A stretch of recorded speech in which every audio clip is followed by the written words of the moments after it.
Well, hello, hello, hello. Good to see everybody. Come on in, come on in. I mean, I know I just announced this morning, but I thought about something. I thought, you know what, that would be so fun to do.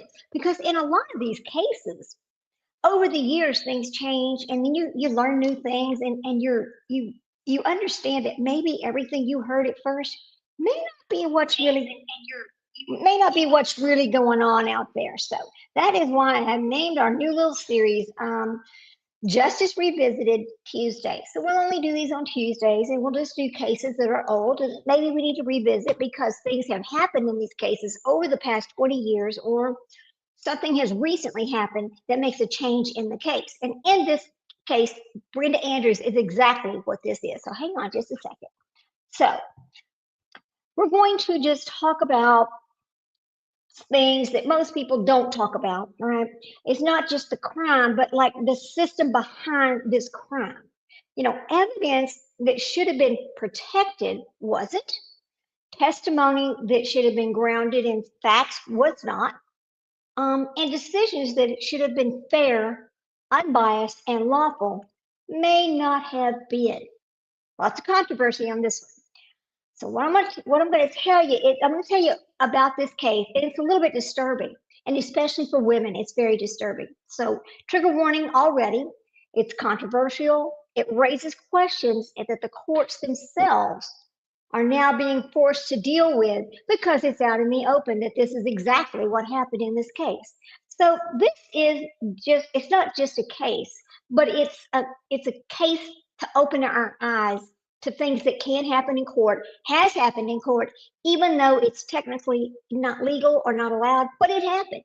So let's go ahead and give our fair use disclaimer, get that out of the way. This live stream includes commentary, analysis, opinion, and discussions protected under fair use for the purposes of reporting, education, criticism, and public interest. All individuals discussed are presumed innocent unless proven guilty in a court of law, and any allegations mentioned are allegations not established facts. All media shown, including video, audio, documents, and images, is used transformatively with added context, explanation, and critical review. Nothing presented here is intended to defame, mislead, or assert guilt outside of official legal findings. So you can go to, anyway, that is our fair use disclaimer. So here we go. Now, let's go on back over here and start talking about what we're going to talk about. So the Supreme Court ruling in this case was very important, and this just changed the other day. How do we go from the Sunday school teacher to death row? Think about that. You know, everybody knows her, she knows everybody. Right. How does this happen? And this is old. So it's it it's kind of a let me show you a little bit of something off of YouTube. Hey Leslie, how you doing, girl? Good to see you. I know I didn't announce it till this morning. It's okay. But anyway, I'm so glad you came in. Thank you so much. This is a very strange case. And how this happened and what's happened to this person as she went along is very disturbing, especially some of the comments made in court that I was shocked when I actually heard it. We're actually going to listen to the audio from the Supreme Court oral arguments because they don't show it, but they will provide an audio in Oklahoma. So we're talking about an Oklahoma case. Let me get my tablet over here so I can give you a little more information here. So this is in January 2026, they had a hearing and they just put out the opinion and they upheld her original charge or her sentence. So she is on death row. She's been fighting this for 20 years. So she's been on death row for 20 years herself. And currently, she is the only woman on death row in the state of Oklahoma. So that is what we're going to talk about. So let me show you a little bit of this. I'm going to give full credit. Hang on a second. So this is from High Time Crime. Let's go ahead and give full credit to them. Okay. I got to find... I think it's this one right here. Okay. All right. So let me give full credit to, oh shit, sorry. High Time Crime. I'm sorry. I need to give full credit to High Time Crime. We're only going to play a little bit of this so you can see exactly how we went from Sunday school to death row, because that's a long hurdle. It's a long jump, isn't it?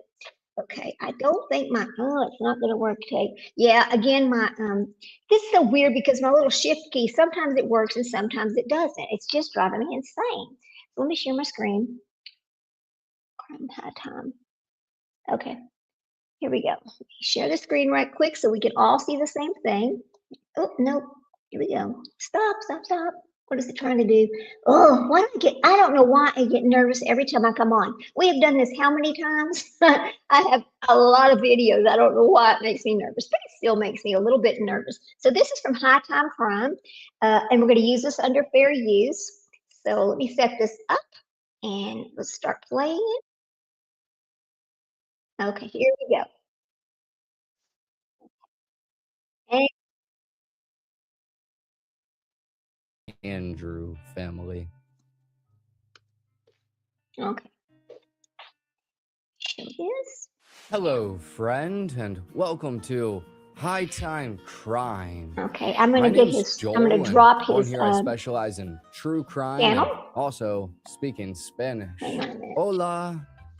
Okay. Right, put it right there so I can, let me get his, so I can share this copy. I figured out how to do this after yesterday's debacle about not knowing how to go and get the, anyway, here we go. It's a lie. Okay, here we go. Let's get over here to where he starts talking about this particular Father case. to There his you go. two children, Tricity and Here we go. Parker, and he was And an this is the active channel member we're of using. North Point Here we go. Baptist Church. His faith was incredibly important to him and evident in his regular church attendance and his passionate involvement in missionary work in South America. His wife Brenda was even a Sunday school teacher. Overall, Rob was a loving father, a great guy, and a successful businessman. He and Brenda had met at a public school when Brenda was a All right. I just wanted to play that for a moment so we can discuss how we go from the Sunday school teacher to death row. So let's get on down here. So this Brenda Evers Andrews, she's the only woman that's currently on Oklahoma death row. Now, Brenda Andrews was the Sunday school teacher, a mother, and a woman whose life, just spiraled into a storm of accusations. There was insurance policies and a murder that the prosecutors claimed she helped orchestrate. Her husband, Rob Andrews, was shot in the garage of their home in 2001. Now, Brenda said that two masked intruders attacked her or them, and that prosecutors said that Brenda's boyfriend, James Pavot, staged the entire crime. Now, let me tell you something about James Pavot. James Pavot was also an insurance salesman, and he is the person that sold them the insurance policies. Think about that for a second. And now these insurance policies were $800,000. Okay, so this case has been so controversial because of some of the statements made during the trial that were so improper. But you know what? The Supreme Court did not allow that to change her sentence, even though it is calling it they're not harmless. Yeah, not harmless statements. That's what they're saying. It would not have changed the case. But I consider, when I get to it, I'll tell you, because it's disgusting to me. But anyway, so for years, Brenda's case has been so controversial, not just because of the evidence, but because of the way the evidence was presented. Okay, so now let's get on over to that part. This is when the case becomes explosive. Prosecutors spent significant times focusing on Brenda's clothing, okay, her sexual history. Bing, bing, ding. All right, that's one of the important parts here, the sexual history. What has that got to do with it, right? Her parenting and her alleged affairs. Even displaying, okay, this makes no sense, even displaying her thong underwear to the jury. Why did the jury need to see her thong underwear? What difference does that make in this case? Makes none. I think it's completely disgusting that they did that. She was not a victim of rape. There was no reason to show that to anybody. She's the perpetrator, right? Supposedly. So the exact issue that the Supreme Court addressed to support, okay, so anyway, the Supreme Court did address this in their audio recording, and we are going to listen to that in just a moment. So let's get over here to the oral arguments. Okay, but first, well, let me show you something over here first. Okay, okay, let me get to it right quick. Okay, we're going to go to the oral arguments. Let me change my screen so you can listen to this whole oral argument and how this came about and the discussion on this, her being sexualized by the prosecutors and the statements they made in her trial. Now she's on trial for murder. How does this make sense? It doesn't. Here we go. Let me share the screen. All right, guys. Now, there is no video. We can only listen to the oral. I'm so sorry about that. But this is going to be full credit to the Court of Appeals. Okay. 15-6190, Andrew B. White. We've set aside a half hour for each side, but this is important. I'm not going to be that strict about time as long as you're saying new and interesting things. So, Mr. Greenfield, Ms. Greenfield.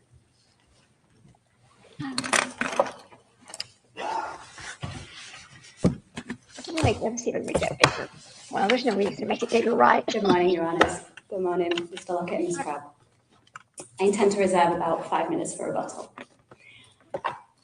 From the outset of Brenda Andrews' capital trial, the state introduced evidence grounded in stereotypes.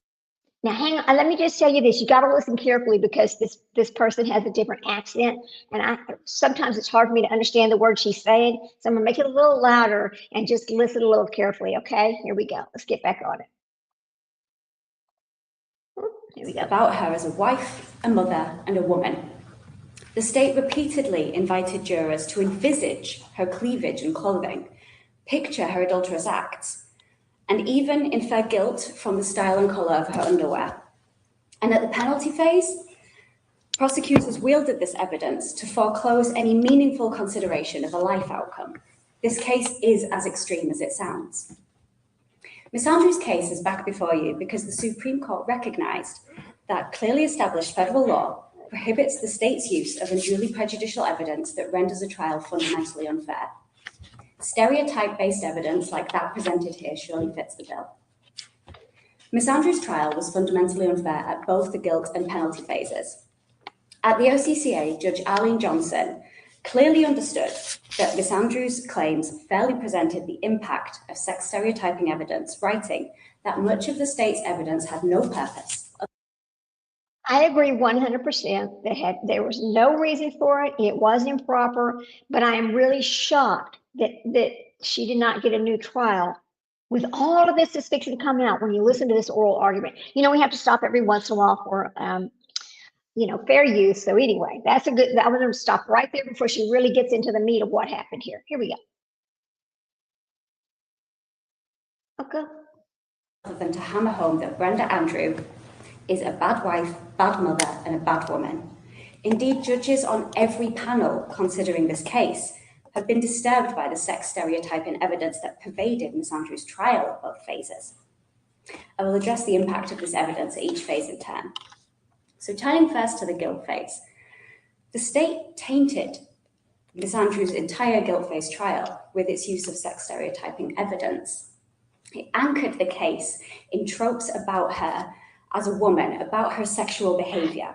From the outset, from its opening argument, the state made clear what it intended this trial to be about, and then proceeded to do exactly that, opening its case with pastors who spoke about Ms. Andrews' adultery. The very first witness for the state explained to the court that adultery is against the teachings of the church. Can I ask you a question? Don't we need to evaluate if we apply a 2254 D1 under Wellman versus CDOC based on the arguments that were presented in the Oklahoma Court of Criminal Appeals on direct appeal? Do you agree with that? Yes, Your Honor. And in the direct appeal, there were no arguments, nor did John Carlson make any arguments when it was originally before the panel about the testimony of the three pastors. Is that a problem for you? How can we determine that the OCCA's determination on sex stereotypes was unreasonable under Payne and clearly established federal law when the Oklahoma Court of Criminal Appeals didn't have the benefit of the argument that you're very well presenting to us? Thank you, Your Honor. So this argument, the claim is exhausted. No, I understand that the claim was exhausted, but I'm not asking you about exhaustion.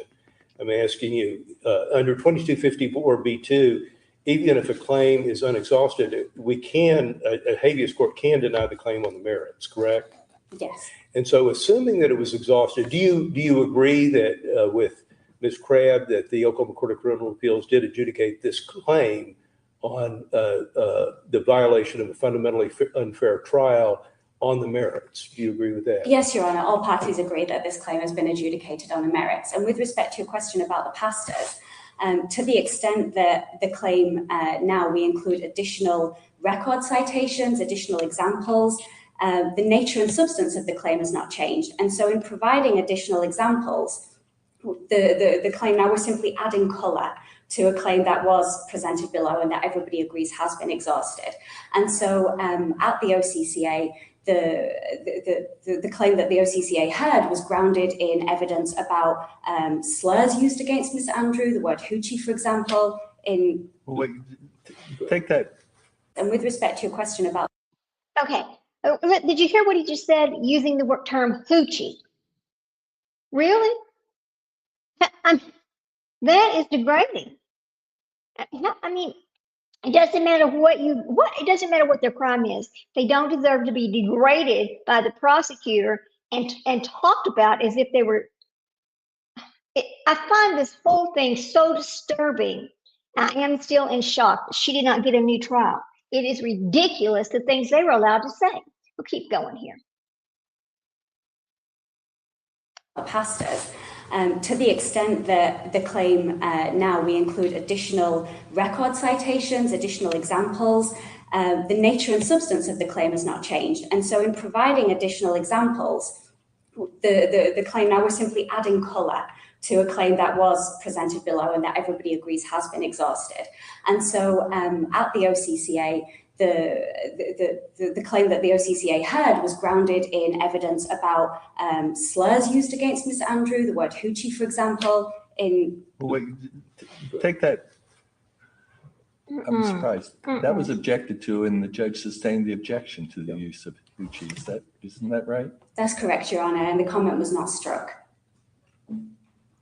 So that's your complaint, is it wasn't stricken, even though the judge said the objection is sustained. The judge said the objection is sustained and the jury still heard the word and the word was not stricken from the record. In addition, the claim before the OCCA talked about evidence about Ms. Andrew's cleavage that came in through David Ostro, a witness who presented testimony on the third day of trial. There was evidence about her dyeing her hair red. The claim was premised on many of the themes that we are discussing today, and that has been presented to this panel. And in adding additional examples, the claim, we're adding more colour to that. And that doesn't render the claim changed or different if there is not new evidence being presented. Everything that is before this panel was before the OCCA. Everything is drawn from the record, and they had a full and fair opportunity to adjudicate that claim based on the record. Further, the OCCA was required. How was it before the OCCA if there was no complaint that the evidence was inappropriate at the time, the specific evidence? If there was no mention, as Judge Bachrach was asking, about the impropriety of the testimony of the ministers and things like that, how was it actually presented to the OCCA? They weren't asked to consider that evidence in determining whether it was an unfair trial, were they? They were asked to consider that evidence, Your Honour, because... How? Because they had to evaluate, under the OCCA's own jurisprudence and under federal law, the OCCA had to evaluate the evidence that was enumerated in Ms. Andrews' brief in the context of the trial. And the context of that trial is sex stereotyping evidence that came in every single day. For example, the claim... Was there even an argument that there was sex stereotyping evidence? Yes, Your Honour. That argument was made to the OCCA. That argument was made to the OCCA. Ms. Andrews' brief before the OCCA, in talking about evidence around her affairs, in talking about evidence around her clothing and hair, she argued that that evidence reduced her to a venal caricature in the eyes of the jury. That's at page 42 of her brief. She argued that this evidence made the trial more a referendum on her life. That's also at page 42 of her brief to the OCCA. She argued... You know what? And I understand what she's saying. But let me ask you a question. This is kind of important. I want you to think about this too. If a jury is shown a woman's underwear during a closing argument, not because it proves anything, but because it makes her look immoral, because you're in the Bible Belt. Now, this happened in the Bible Belt in Oklahoma. Is that justice, or is this just manipulation? Now, the Supreme Court says this matters, and they say the lower courts were wrong to dismiss it. However, they do not give her a new trial. But anyway, here we go. Let's keep going. I'm so disgusted by it. It's shocking, actually. It's shocking. Argued that this evidence was presenting her as a bad person because she had affairs, and arguing that the evidence was presenting to the trial antiquated beliefs about the appropriate behaviour of women. So while we agree and accept that Miss Andrew does not use the term sex stereotyping, she does not use that particular label in her briefing before the OCCA, the claim was clearly presented as a claim grounded in sex-based stereotypes.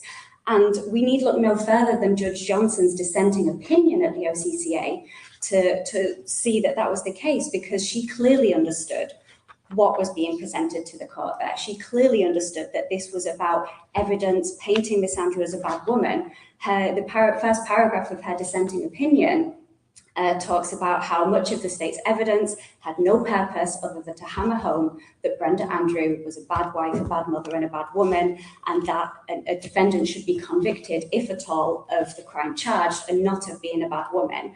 I don't think there's any way to read that dissent other than understanding the claim that was before her, which was about the evidence of sexualization of Miss Andrew, the evidence of her hair, of her clothing, of her appearance, of the sex acts, of long history of her sex life, that was about stereotyping, about painting her as a bad woman and inviting the jury to infer guilt because You know, Leslie, you're right, and that's what I'm saying. She was sexualized by the prosecutors in a case when she was being tried for capital murder. Now, how do you go from this is a case about capital murder to them sexualizing her to the jury and expect to get a fair trial? Because now in the Bible Belt, you got to remember, immoral. You shouldn't do those things. Because she was having an affair. That is out there. That's true, and it wasn't her first affair. Okay, so they know this, but what has that got to do with passing her underwear around? I don't understand that, and I never will. Let's keep listening. It is fascinating. She is a bad woman and acted as a bad woman and therefore had the propensity to act as a bad woman on the day of Mr. Andrews' murder. Further, Why wasn't it briefed and argued that way then?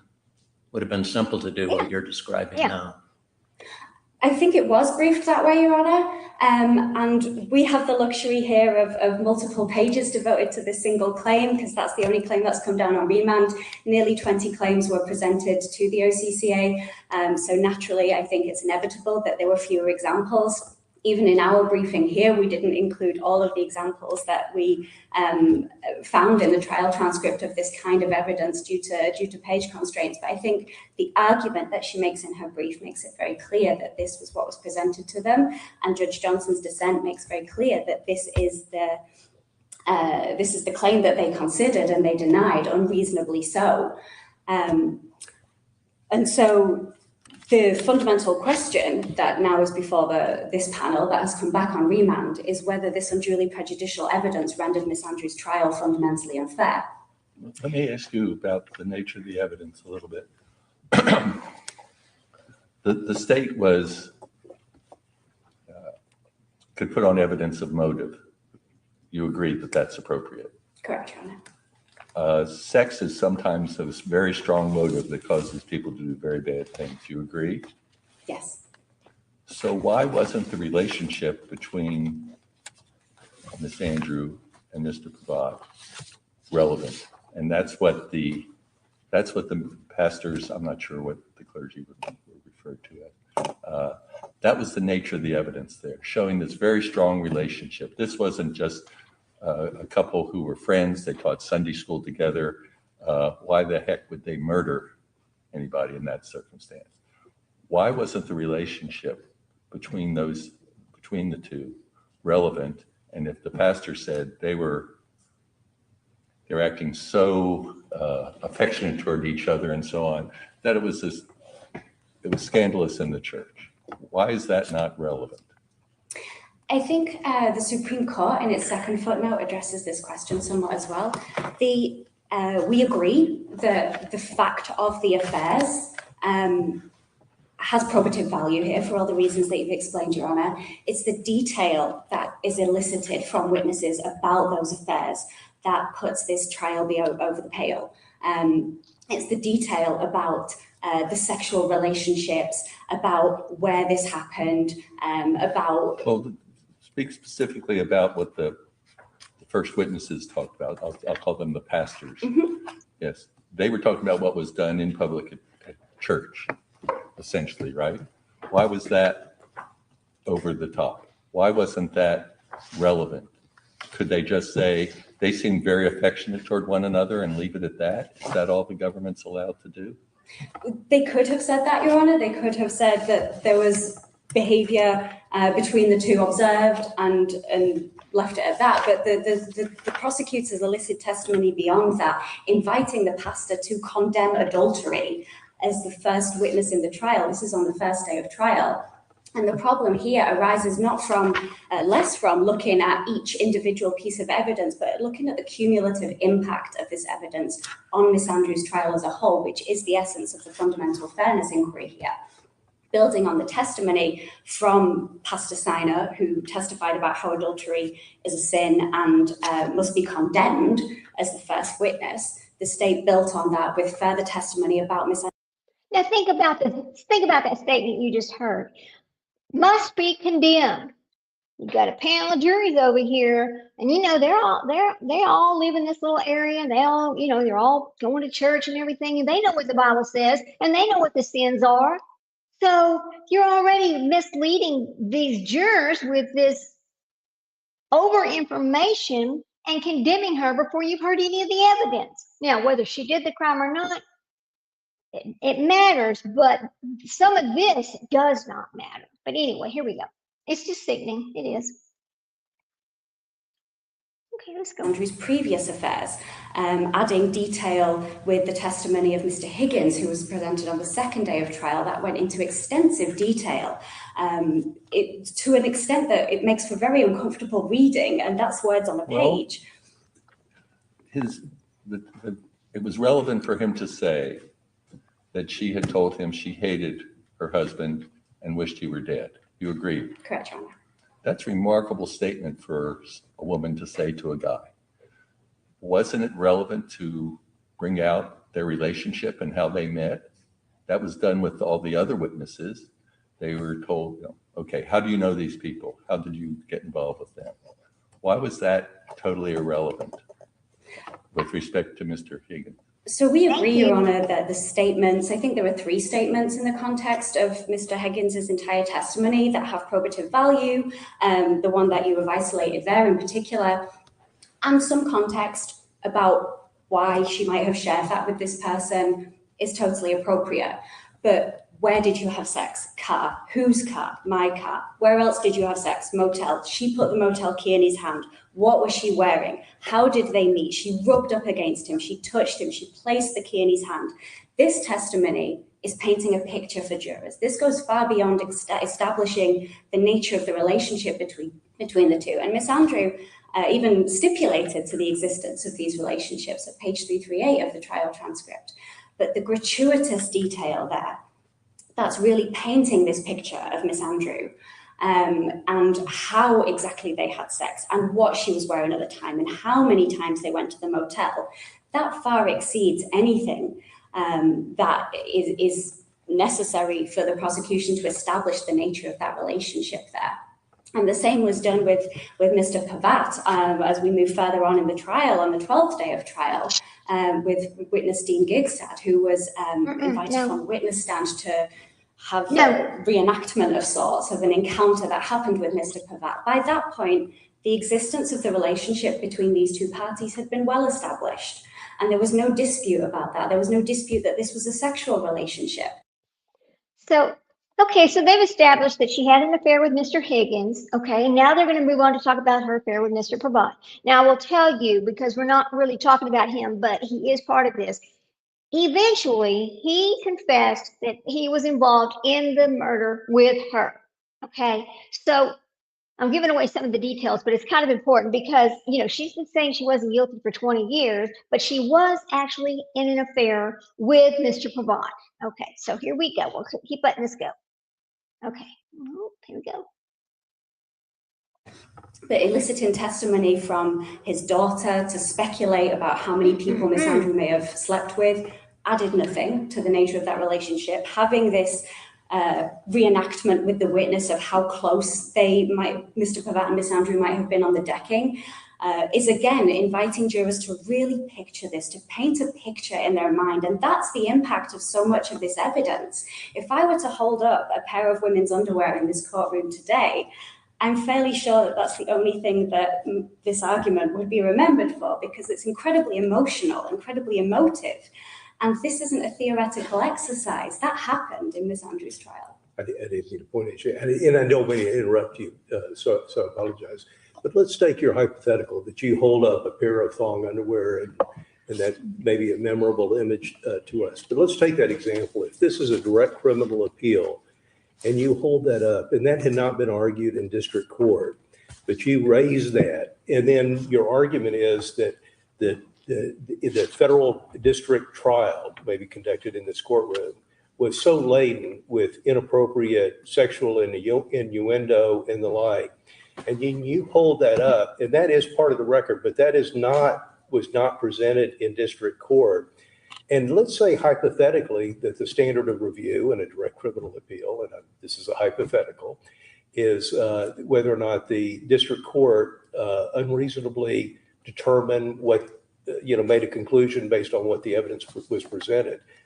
Wouldn't it be unfair, in a sense, to say, well, the district court failed to consider the fact that the defense lawyer held up a pair of thong underwear and that wasn't the transcript. It was never mentioned in the transcript, but we are privy to that as an appellate tribunal. And isn't that the problem that was enunciated in Wellman versus CDOC, that when a claim is adjudicated on the merits, that Oklahoma Court of Criminal Appeals does the same thing that we do, that every single appellate tribunal does, and that is the party presentation rule. We adjudicate issues and arguments based on the evidence that is elucidated.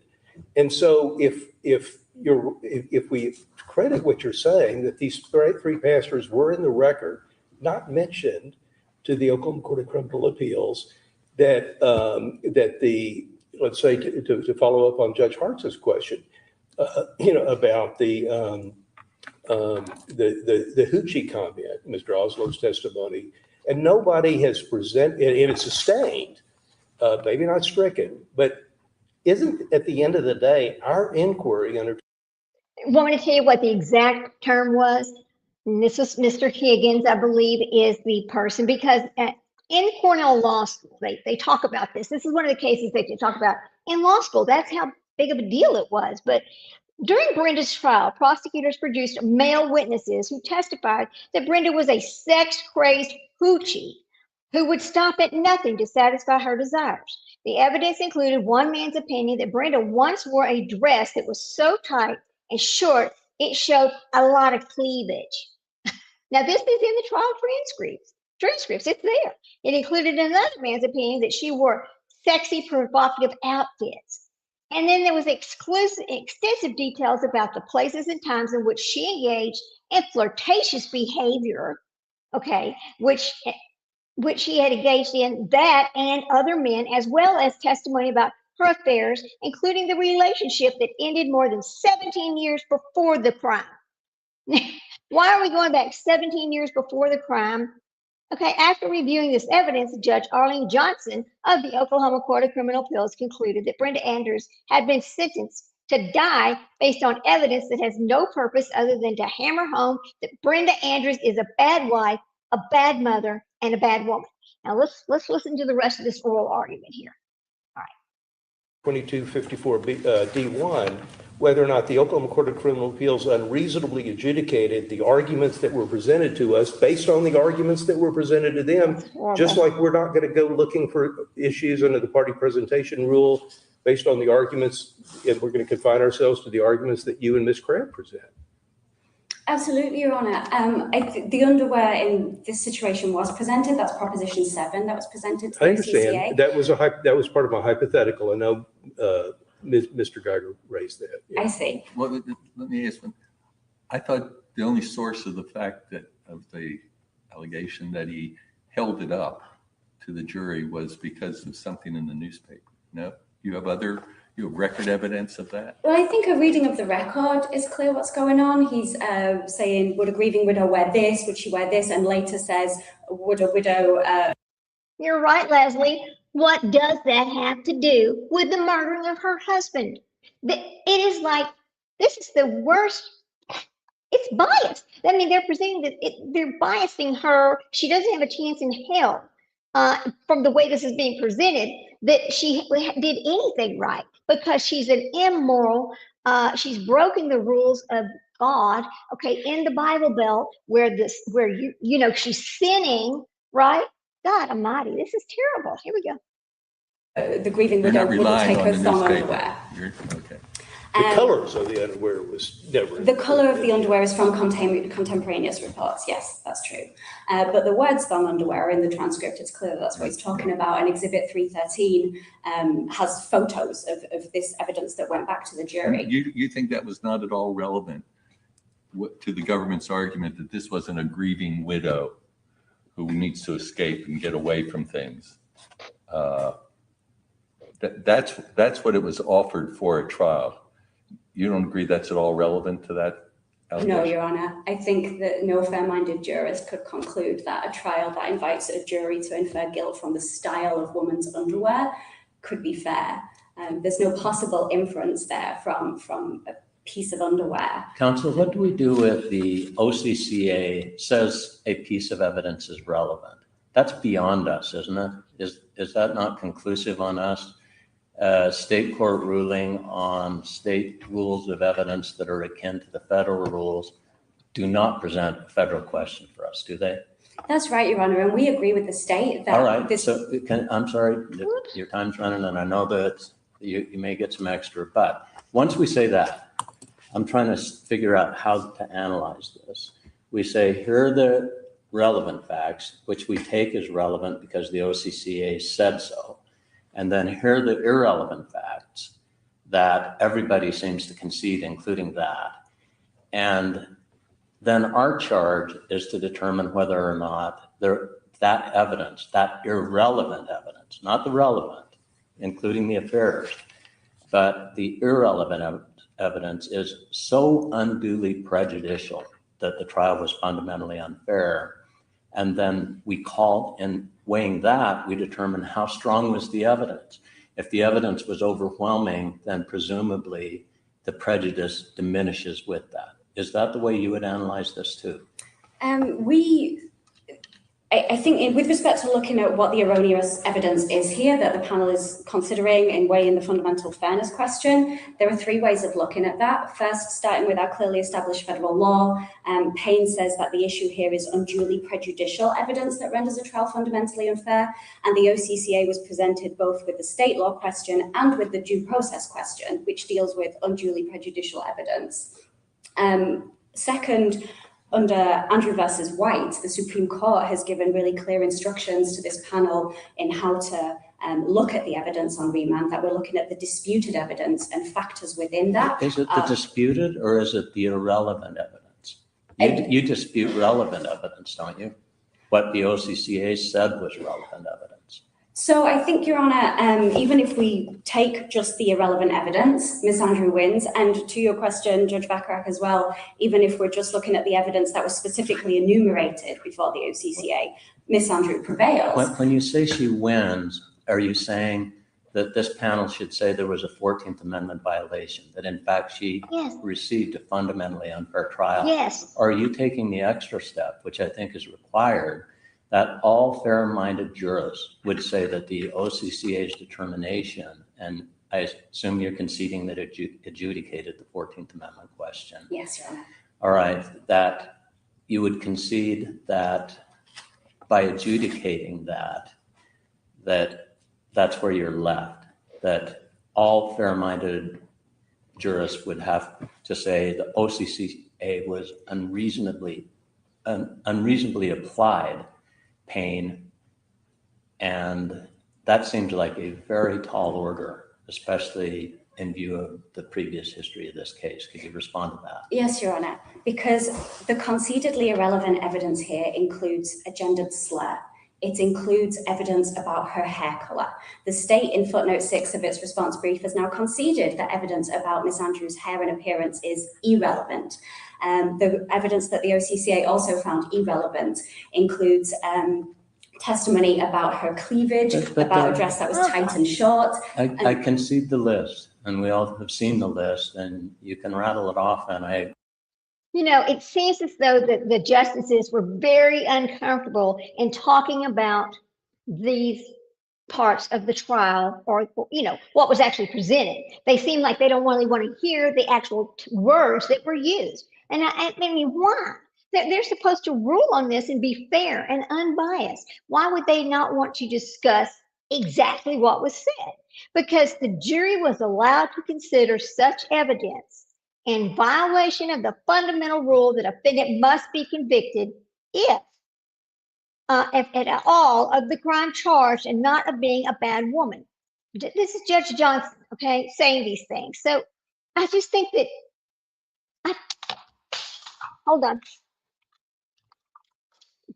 dropped my little mouse over there. I just think they just sound like they're not really listening is what I'm saying, because they don't really want to discuss the actual words. Here we go. I will nod my head affirmatively that a lot of irrelevant, prejudicial, maybe evidence came in.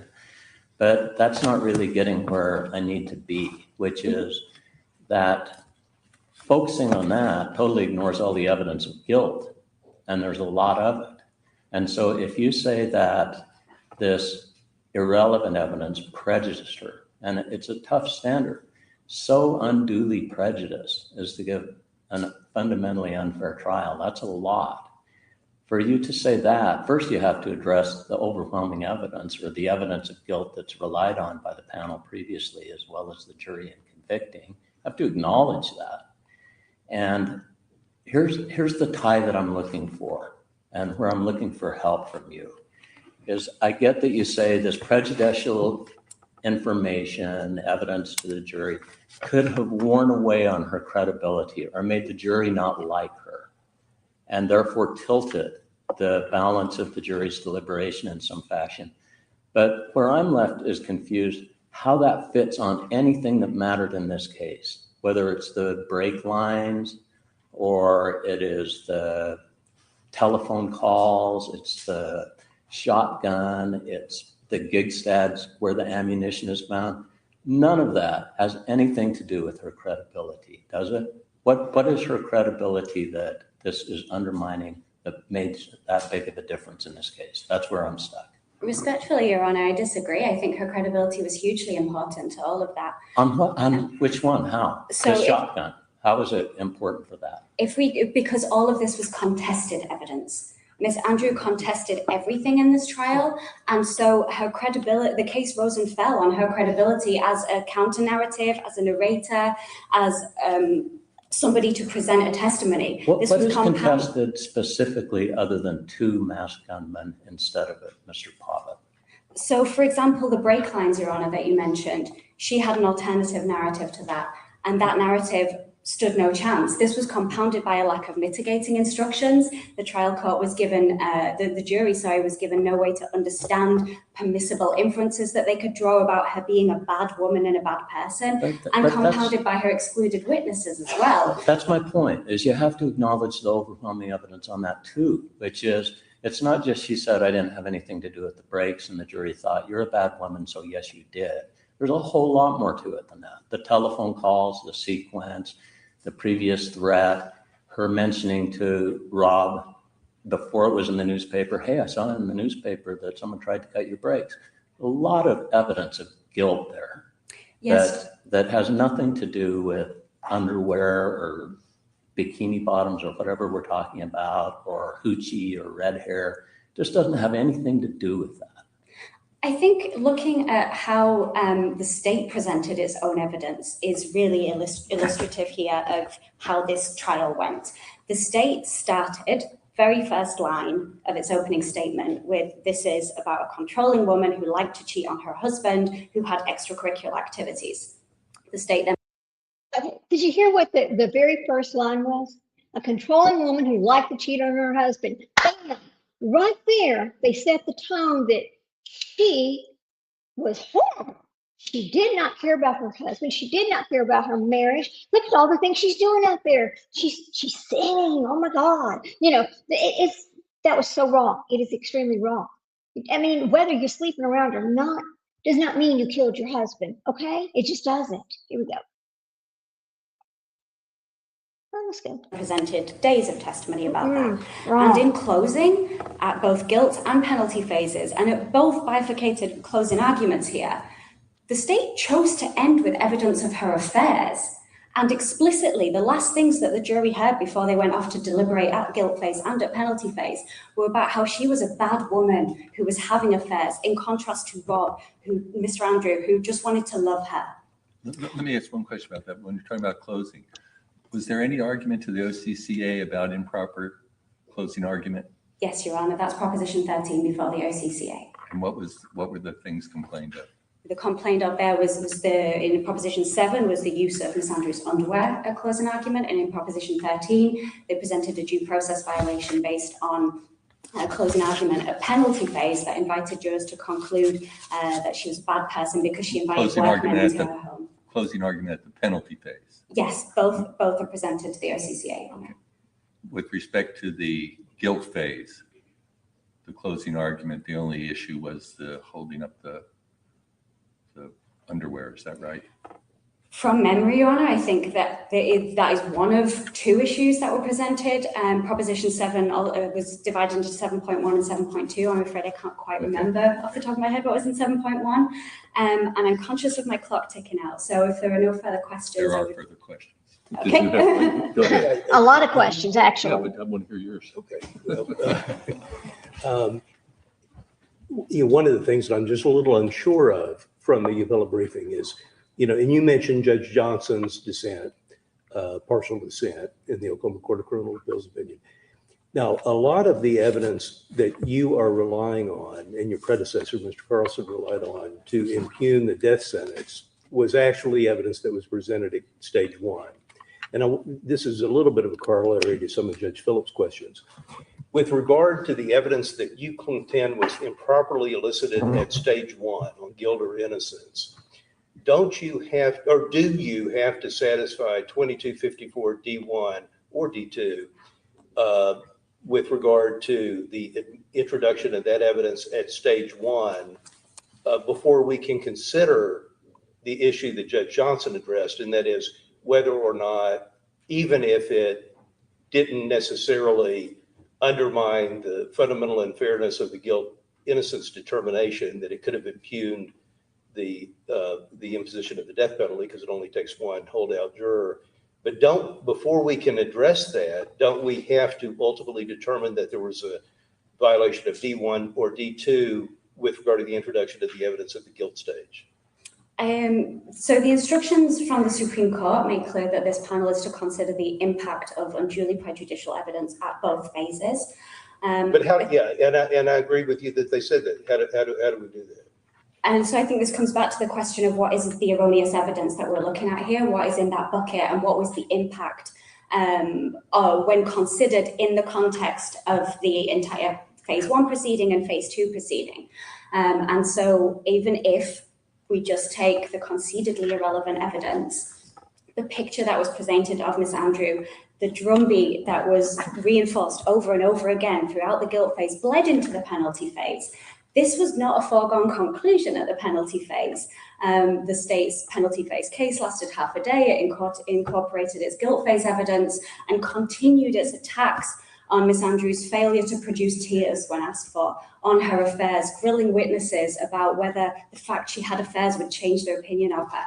So continued to base its case in gender-based stereotypes and in sex shaming. And at closing argument, the prosecutor continued to raise these issues. So even if we're only looking at the evidence that has been conceded before the OCCA and here, this still arises to the level of a due process violation, because no fair-minded jurist could conclude that a trial which was made about a defendant's sex life was fair. No fair-minded jurist could conclude that a trial that trafficked in gendered slurs. It's because, okay, well, she's cheating on her husband. She's not a good woman. So she must have wanted to take his life. Think about that. Think about what was being told to these jurors by this prosecutor. He knew that this was not, he should have not been using that.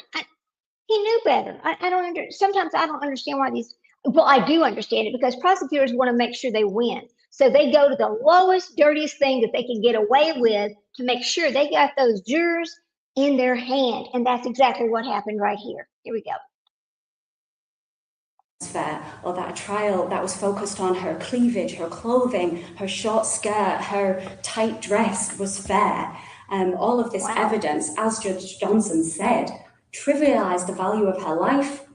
The effect of stereotyping is to flatten the defendant to a villainous archetype. And that's somebody on whom the jury could very readily pin the crime. Who raised the issue of whether she was a good wife or mother? The state argues that the defense opened the door to this. Yes, when they asked, I think it was Mr. Nunley.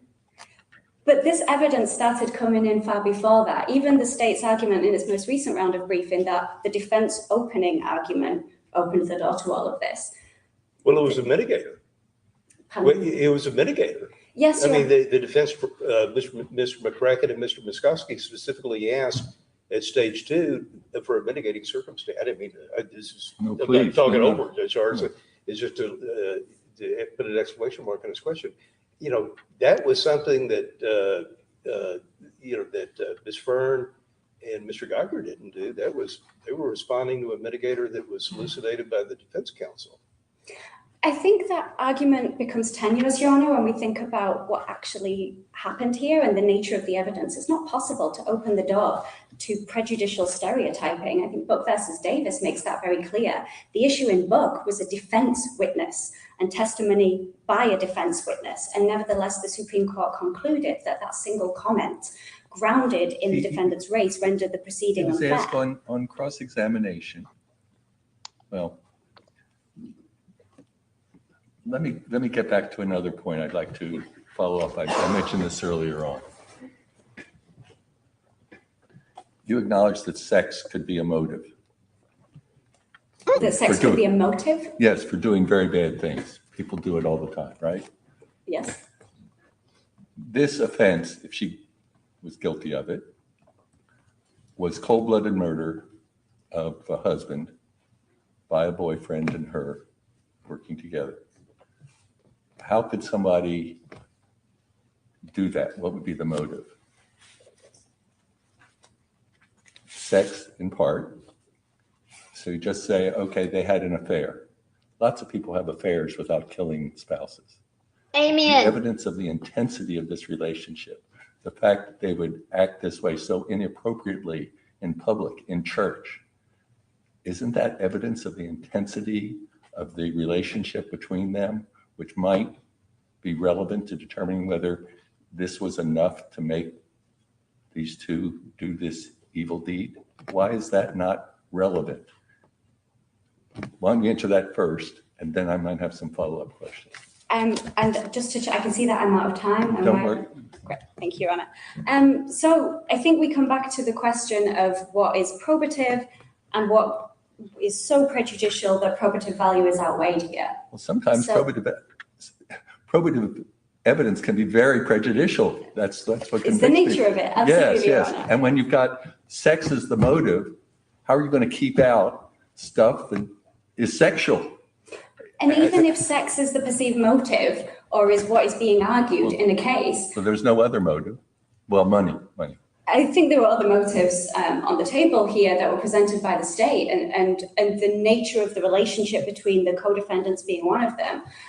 But that doesn't green light a trial to just be flooded with endless prejudicial testimony about Well, and now you're going to mention hair and that stuff. I'm going to focus on the relationship between the two defendants. Why isn't any evidence of their publicly inappropriate sexual relationship? Why isn't any of that? Why isn't all of that relevant? Why does the government have to say, no, I'm not going to put on that because that's too damning of them? Why is that not the essence of the case in a way? I think I may have misspoken, Your Honor. Our position is not that any evidence about the nature of this relationship is irrelevant and has no probative value. It's that the gratuitous nature of it doesn't get the jury any closer. Why is it gratuitous if it's about their relationship? There was gratuitous evidence. Everybody acknowledges that. But we have to look at that in light of what's already been introduced that's relevant. The fact that Mr. Nunley had an affair, and I think with Miss Andrew, I think that's one statement. There's nothing about where they had sex or anything like that. So, okay, so all right, they've introduced 3 people, Mr. Nunley, Mr. Higgins, and Mr. Pravat. Okay, so she had affairs. That doesn't make her a killer, right? Now we do know that there was an $800,000 life insurance policy, so I can see where money would be a motivator. Wanting to have a life with this other guy would be a motivator. But she could have simply filed for divorce. Or was it in their little area that she lived in this part of the Bible Belt? Divorce was a no. You don't do that. It's till death do you part, right? Maybe is that what's going on here? Let's finish listening. That was relevant because why the heck would she be calling this guy 40 times the day before she leaves town, or whatever the specific facts are? So you want to know that they'd been very close at one time. That gets in. That wasn't inflammatory. It was an important point to explain their relationship. But that's been attacked repeatedly in your briefs, when it seems to me that was totally relevant in that circumstance. So you have some of the sexual evidence seems to be quite relevant to motive here, or to explain the relationship between a witness and Miss Andrew. And we have to look at the gratuitous stuff in light of that. I mean, it'd be hard to explain a relationship with Mr. Pravat without seeing her in a bad light for her sexual behavior. But that was quite appropriate. Or I'd like to hear what you say about what was wrong with that. Yes, Your Honor. I think we're broadly in agreement that the nature, that the fact of her relationship has probative value. The fact that this was an intimate relationship has probative value. But we have to look at how this was presented in the context of the full trial, which is endless testimony about multiple sexual relationships going back to 1982, which is very attenuated time-wise, to build a picture of a woman who has this salacious sexual appetite and uses her sexuality in deviant ways to ensnare men or to lead men to their demise. And with respect to Mr. Pravat in particular, the nature of that relationship, understanding the relationship between the parties, we don't contest, that's important. But what was not required was speculation about how many sexual partners she might have had, about the reenactment that happened, testimony from Curtis Jones about how he was Twitter-pated with her because of their sexual relationship. It was reinforced day after day, and in the context of a trial that began with testimony about previous sexual relationships and ended with closing argument about 2-decade-old sexual relationships. And on that, as far as, and again, that list of things that everybody has said are irrelevant, trying to figure out your position for sure, and now's my chance to find out. So let me ask you, are you saying, regardless of the volume of criminal evidence connecting her to a first-degree murder and a conspiracy to commit one, that if this quantum of that evidence comes in, that it is per se so unduly prejudicial that the trial is fundamentally unfair? Is that your position every time that this happens? Not every time, Your Honor. I think that's a very case-specific determination that the panel is undertaking here, weighing up how the prejudicial evidence affected the whole trial. And the stronger the evidence of guilt, the less important this other evidence. Do you agree with that? Not necessarily, because I think the Supreme Court has made clear that there are limits, and perhaps, like in the case of Buck. Well, now you seem to be arguing for a per se rule. No, I think our position, Your Honor, is that even in the face of inculpatory evidence, which of course there was in this trial, there have to be limits to what the state can do. Okay. And the nature, the tenor, the frequency of this evidence was such that the jury that it tainted the entire trial, compounded by other errors that are accepted by the OCCA. A couple of questions. That first one, a hypothetical. Say that the evidence is even stronger, that a neighbor walks by and sees exactly what happens in the garage, and it's as the state portrays it, or has a video camera and videos the whole thing. Would you still be saying today this was a fundamentally unfair trial, despite that evidence too, because of all this salacious details, just contaminated the jury start over?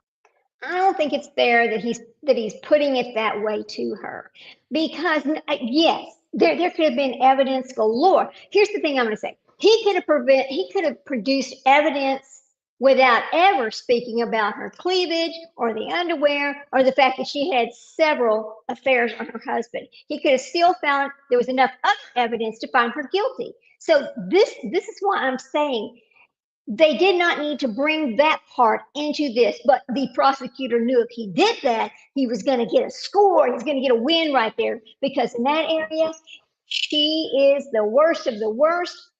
Look what she's doing. And she was a Sunday school teacher. Are you kidding me? How could she? That's what I'm thinking. I wonder how you, right. Yeah, Leslie, right. Because he knew exactly how to take that into those jurors to get his slam dunk case, no matter what she had to prove. She didn't do it or she did do it, right? Because he's using that against her. Oh my goodness. Here we go. Would that be your position? Or would you say that's enough evidence? I think it might depend on the nature of the evidence presented, Your Honor, but it's certainly at the penalty phase, I think there would be, there's a discretionary inquiry. Turner versus Murray establishes that given the discretionary nature of that inquiry at the penalty phase, that there's plenty of room for bias to seep in. And that's my second question, penalty phase, which goes back to my original problem. And I'm open, but you have to help me here. I see a disconnect.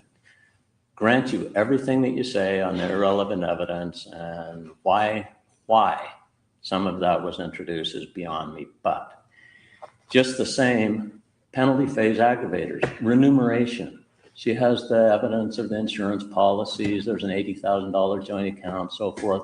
There's nothing to do with her sex life or sex conduct or anything else.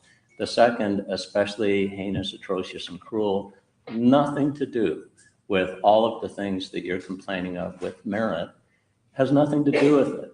So essentially what I'm hearing is, even though she was found guilty on strong evidence that this court has previously described as overwhelming, so what?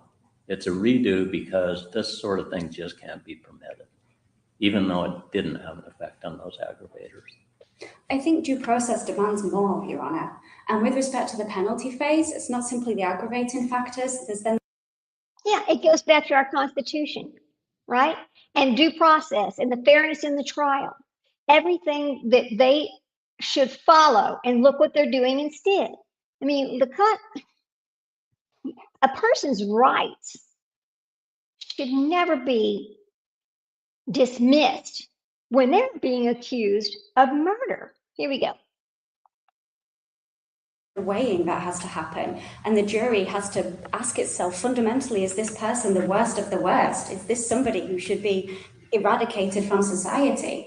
And Ms. Andrews' case, she had no prior offenses, she had no violent history. This was an awful murder. Yes, Your Honor. Okay. And the penalty. That affects how jurors decide whether or not to impose the death penalty. Absolutely, Your Honour. And there's so many factors that go into juries' determinations at sentencing phases, as this court has recognised, as the Supreme Court has recognised.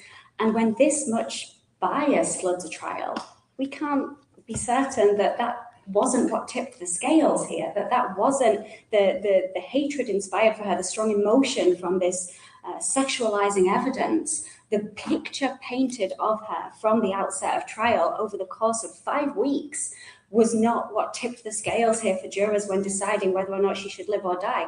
They didn't find the third aggravating factor, which may suggest that this was a close call. The future dangerousness is often something that matters to juries. Scholarship establishes that a lot. And nevertheless, they didn't find that aggravating factor.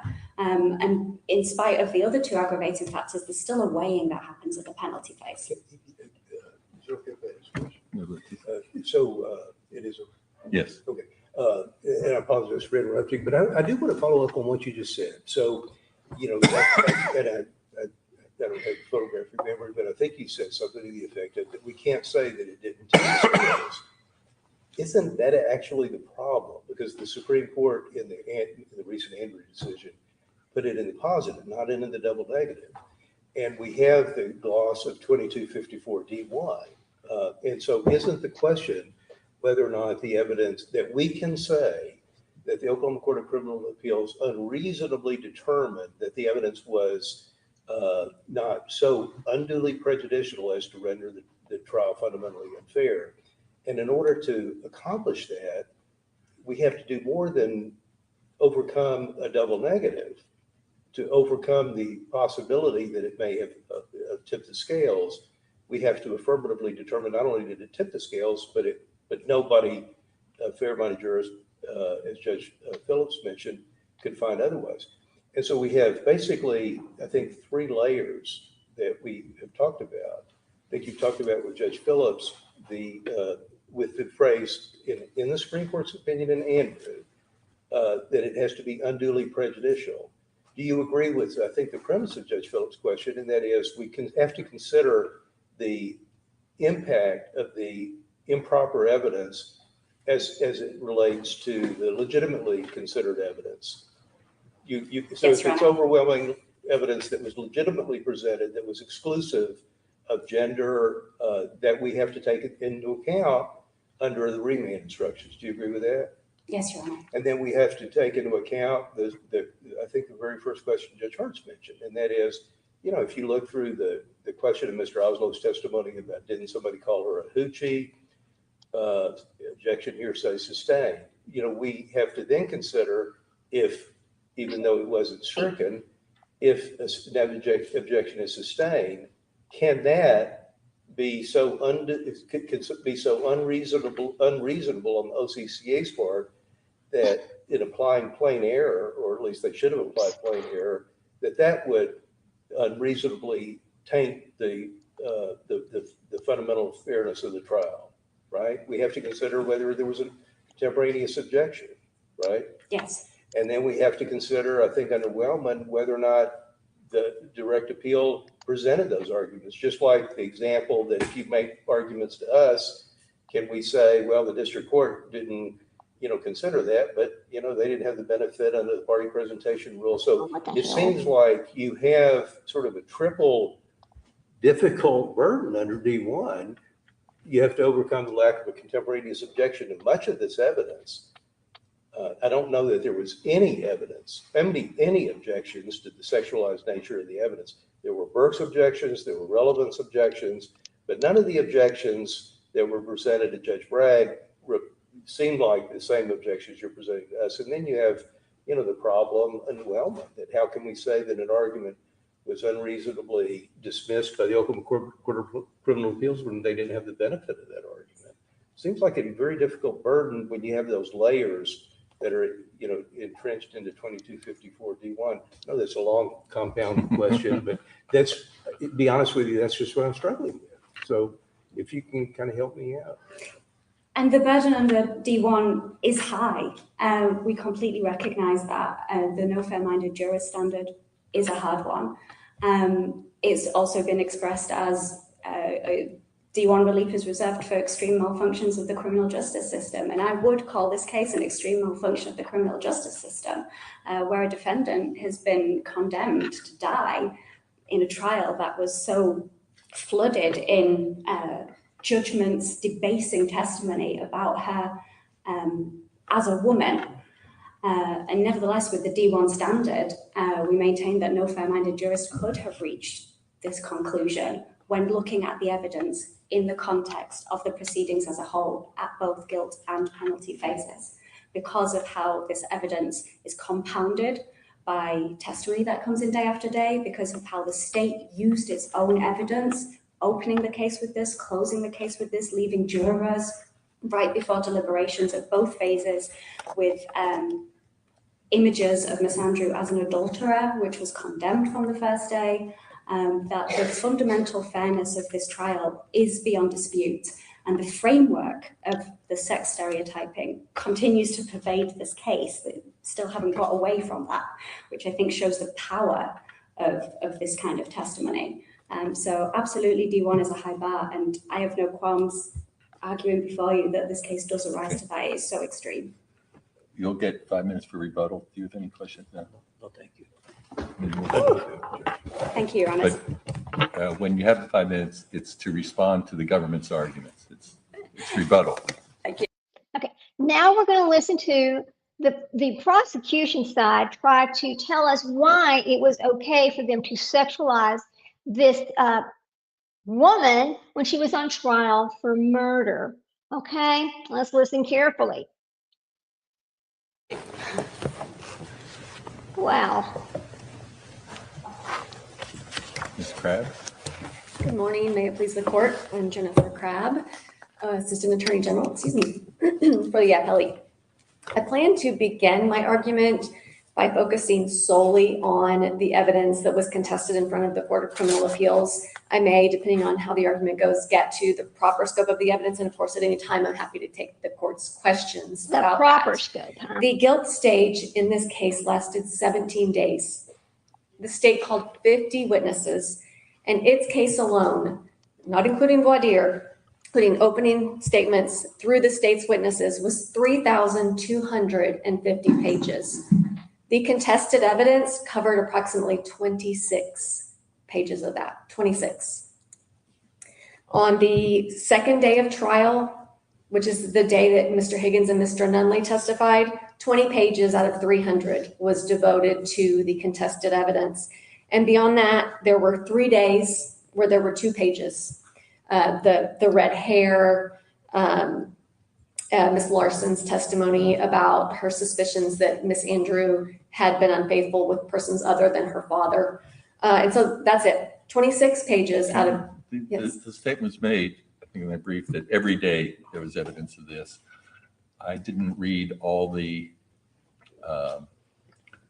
forensic evidence thoroughly, but it seemed to me there were days when there was no reference to sex in any way. It was forensic evidence, finding the gun in the neighbor's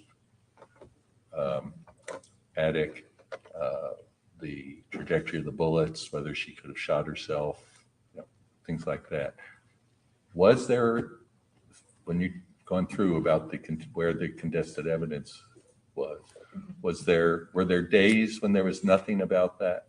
There were many days where there was nothing about that. There was the 5th day, the 6th day of trial. The 7th day, there were no witnesses. It was a very brief transcript, no witnesses. The 8th day, the 9th day, the 10th day, the 11th day, the 13th, and the 14th. On every one of those days, there was none of the contested evidence. Well, not just contested, maybe at the time, but contested now. Were there any references that they're complaining of during those days? I'm going to have, so I didn't specifically note everything that is now contested. However, I can just give you an overview. For instance, day 5 of the trial, the witnesses were related to the insurance policy. Somebody from Prudential. They were Mr. Andrews' divorce attorney, Craig Box, There was the woman who worked with Mr. Pravat, who it appears that Mr. Pravat used her notary stamp for some paperwork. And then there was the somebody who was higher up at Prudential talking about the policy. That was the 5th day of trial. The 6th day of trial was a continuation of the Prudential employee. There was the taking of writing samples from Mr. Pravat to compare to the confession letter. And then there was handwriting expert David Parrott. That was the 6th day of trial. So certainly, again, I can't tell you with absolute certainty that none of this was referenced in cross-examination or anything like that. But the focus of most of the days of trial was on the evidence of guilt and not anything aside from the motive being sexual. Can I, did you have a follow-up? Isn't the counter argument to that, and I can't remember the great aphorism from Chief Justice Roberts, toxins can be deadly in small doses. We're talking about a murder that happened, not yesterday, but 24 years ago, November 20th, 2001. And isn't it the elephant in the room that trial was absolutely laden with nothing but gender, including from the trial judge, telling the defendant in the middle of trial she can't wear pantyhose, and saying that you can't wear makeup because you're really pretty. It would be different if you weren't pretty. It's hard to imagine that a county judge would say that to a male defendant. That you can't wear cologne because you're already a really handsome guy. This is a case where we start with, as I think your adversary pointed out, we start with a lengthy marriage, but it starts with college. These are grown individuals, and then when Rob goes to visit her in college, he finds out that she was sleeping around. They weren't married, and then finds out that she had cheated on him another time before they were married. There are episodes where, how many times did she go to bed with, what's his name, Tracy Higgins in the car, where they had sex in, what reason could there possibly be, even if it were relevant, but to say what was the overarching lesson from that trial? This woman is terribly promiscuous. She does not deserve your sympathy. And I think it's really hard to overlook that. I mean, I think you probably, I'm not trying to put you on the spot, but I think anybody listening to that trial or reading the trial would think no male would ever have encountered any of that. Now you have good arguments. Maybe it might have been the same thing if parts of those, if the defendant were assigned a role as a controlling male, maybe it wasn't gender related. But then again, a flat affect for a male, how many times did the male, screw his mistresses in the car? This was an atrocious trial. I respectfully, very strongly disagree with that, Your Honor. I would start by just reminding Your Honor of the proper scope. The idea that some toxins are deadly in small doses was not an argument that was made before the Court of Criminal Appeals. The argument in the Court of Criminal Appeals was not focused on the sexual nature of other crimes evidence. As I pointed out in the brief, the proposition covered all kinds of alleged other crimes evidence. But as far as the tenor of the trial as a whole, and that's what I spent the last several days doing, is rereading the entire trial. And it's very isolated. The references that are improper are very, very isolated. And I don't. You know what? Let me ask you a question. Well, they're just isolated. The improper was just isolated. They shouldn't be there at all. That should have never happened. There's a due process problem here. And they're just skating all around it. It's shocking, actually, that let's just keep watching. I do have her 2007 appeal pulled up that we are going to look at, where it starts talking about the crime itself. But right now, I'm just focusing on the disgusting sexualization of the defendant during her own murder trial. Here we go. Agree, the demeanor, we cited cases in our brief where it was used against men. I'm old enough to remember Scott Peterson, and that was one of the biggest red flags that led police to suspect him, was his lack of care, that his wife was missing. And so I don't agree that that's gendered, and I very strongly disagree that that was the focus of this trial. Now, I will also put it in the context of what the defense was. The defense in both stages was a character defense. As I believe Judge Hartz pointed out, or maybe it was Judge Phillips, Mr. Nunley was asked by defense counsel, you think she was a good mother, right? Yes. You don't think she was the type of person that would do this, do you? No, I don't. Defense counsel talked about where Mr. Andrew had written in his journal that Brenda Andrew was a good mother and she was the spiritual leader of the house. Ron Stump was asked by defense counsel, you told me you think that Miss Andrew is a good Christian woman, right? Yes. And that's all first stage evidence. And we quoted extensively in our brief from defense counsel's opening statement, where it is, they met in college. Guess what? Petitioner was going to a Christian college, but guess what? She got pulled away from her Christian college by Mr. Andrew. And then she was, living her best life, one of the best employees her company, her bank had ever had, until guess what? Mr. Andrew pulled her away and made her move.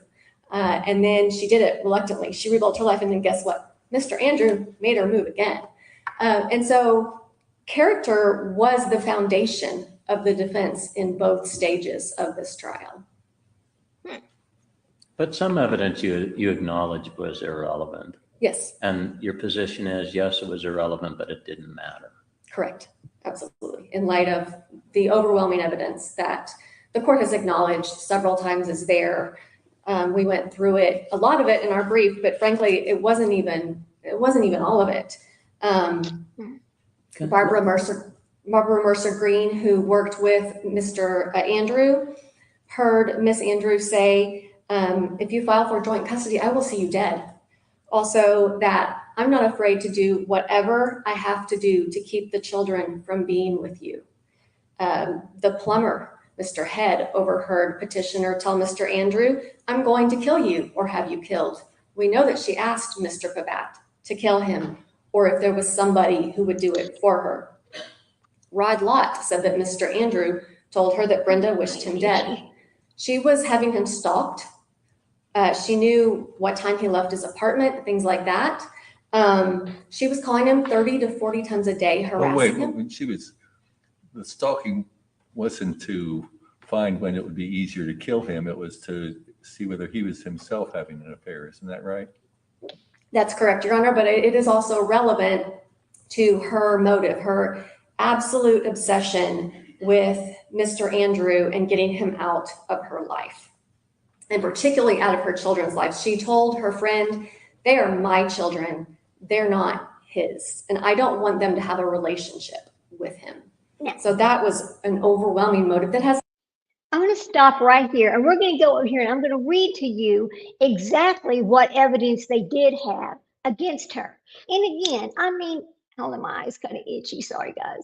A lot of people make statements, but they don't really mean it. It's just like, a lot of us have said, I'm just going to kill that person, but you're not serious about it. You're just in a casual conversation, maybe using the wrong words, but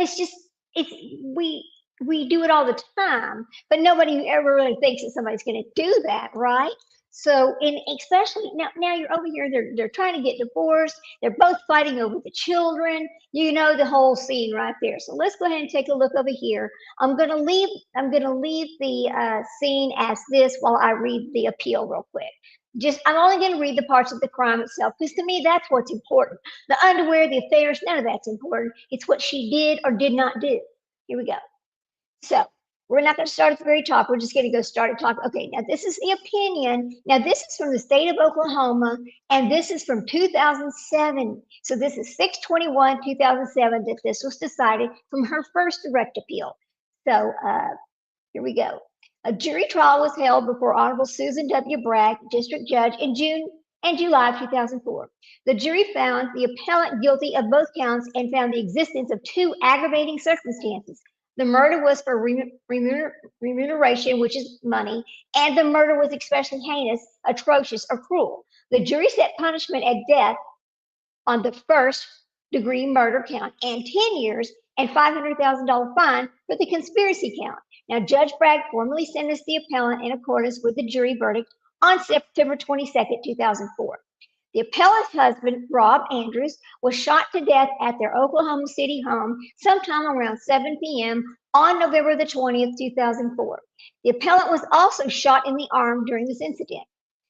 Then it goes, the Andrews were separated at the time, and Rob Andrew was at home to pick up the two minor children for visitation over the Thanksgiving holiday.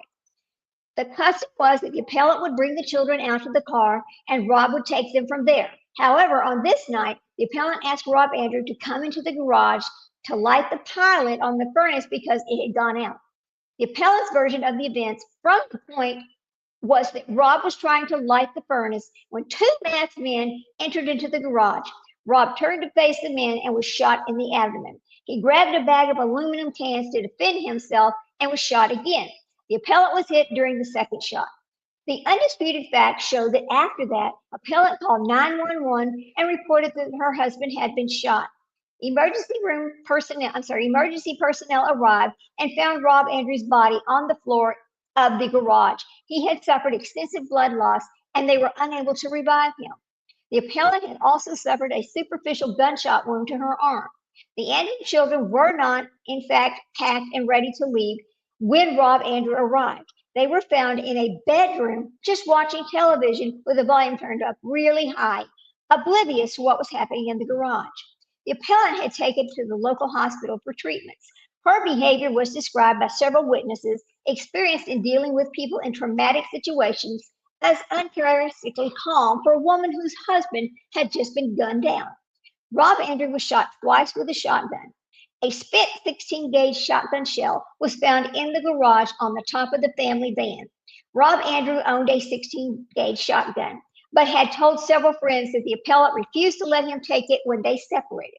Rob Andrew's shotgun was missing from the home. One witness testified seeing the appellant at an area used for firearm target practice near the family's rural Garfield County home 8 days before the murder, and he later found that 16-gauge shotgun shells at that site. Appellant's superficial wound was caused by a .22 caliber bullet, apparently firing at close range, which was inconsistent with her claim that she was shot at some distance. About a week before the murder, Fabat purchased a .22 caliber handgun from a local gun shop. Now, Jana Larson, Fabat's daughter, testified that on the day of the murder, Fabat borrowed her car and claimed he was going to have it serviced for her. When he returned it that morning after the murder, the car had not been serviced, but Larson found one round of a .22 caliber rimfire ammunition on the floorboard. In conversations later that day, Fabat told Larson never to repeat that the appellant had asked him to kill Rob Andrew and that he threatened to kill Larson if she did. His own daughter. He also told her to throw away the 22 round that she found in her car. Police searched the home of Dean Gigstead, the Andrews' next-door neighbor, after the Gigsteads reported finding a suspicious thing in their home. Police found evidence that someone had entered the Gigsteads' attic through an opening in a bedroom closet, and spent 16-gauge shotgun shells were found on the bedroom floor, and several .22 caliber rounds were found in the attic itself. There was no signs of forced entry into Gigstad's home. Now, Gigstad and his wife were out of town when the murder took place, but the appellant had a key to their home. The .22 caliber rounds found in Jana Larson's car was the same brand as the 3 .22 caliber rounds found in Gigstad's attic. The .22 caliber bullets fired rounds were capable of being fired from that firearm that Pavitt had purchased a few weeks before the murder. Further testifying, it was not possible because the gun was never found. Okay? Well, the 16-gauge shotgun shell found in the Gigstad's home was the same brand as the 16-gauge shell found in Andrew's garage. Ballistics comparison shows similar markings indicating that they could have been fired from the same weapon. Now, whether these shells were fired from the 16-gauge shotgun Rob Andrew had left it at the home was impossible to confirm because, as noted, the gun remains missing. Within days after the shooting, before Rob Andrew's funeral, the appellant, James Pavitt, and the 2 minor children left the state and crossed the border into Mexico. They were apprehended while attempting to re-enter the United States late February 2002. Appellant and Pavitt met while attending the same church. At some point, they began teaching Sunday school together. Appellant and Pavitt began having a sexual relationship. Relationship, and it says 3 around the same time. Okay, 3. Pavitt, a life insurance agent, assisted Rob Andrew in setting up a life insurance policy through Prudential worth $800,000. In late September 2001, Rob Andrew moved out of the family home, and the appellant initiated divorce proceedings a short time later. Jetta Larson, Pavitt's adult daughter, testified that late October, Pavitt told her that the appellant had asked him to murder Rob Andrew. On that night of October 25th to 26, 2001, someone cut the brake line on Rob Andrew's automobile. The next morning, Pavitt persuaded his daughter to call Rob Andrew from the untraceable phone and claimed that the appellant was at the hospital in Norman, Oklahoma, and needed him immediately. An unknown male also called Rob that morning and made the same plea. Now, Rob Andrew's cell phone records showed that one call came from a payphone in Norman near the Larsons' workplace, and the other came from a payphone in South Oklahoma City. Rob Andrew discovered the tampering with his car before placing himself in any danger. He then notified the police the next day. Appellant told Rob that she read in the newspaper that someone cut his brakes, but no media coverage of this event had ever occurred. Okay, now let's go back and finish listening to this. Now that's interesting, isn't it? So, and I understand that none of that really matters in this case because there's plenty of other evidence that shows exactly what happened, right? So, but it still didn't need to happen. Let's finish letting the prosecutors talk. Here we go. Nothing to do with her affairs, as well as, of course, the $800,000. She got angry when a witness suggested that, well, when you get divorced, maybe you just get a part-time job. And she was angry at the idea that she might have to do that. She wanted that money. Let me take a quick legal detour for a couple of questions. Sure. Page 15, you talk about Chapman as though that fits within our analysis. Chapman doesn't apply here, does it? Your Honor, it's not entirely clear because the Court of Criminal Appeals did say that the evidence that it found to be wrongly admitted was harmless. But not harmless beyond reasonable doubt, which would be required for Chapman, right? True, but it is not clear from the language of the Court of Criminal Appeals whether they were saying it was harmless as a matter of state law or whether they were saying it was harmless in terms of the due process analysis. Now, other places, they use those magic words, beyond a reasonable doubt, for harmless. There they did not. Sure. So are you really asserting Chapman?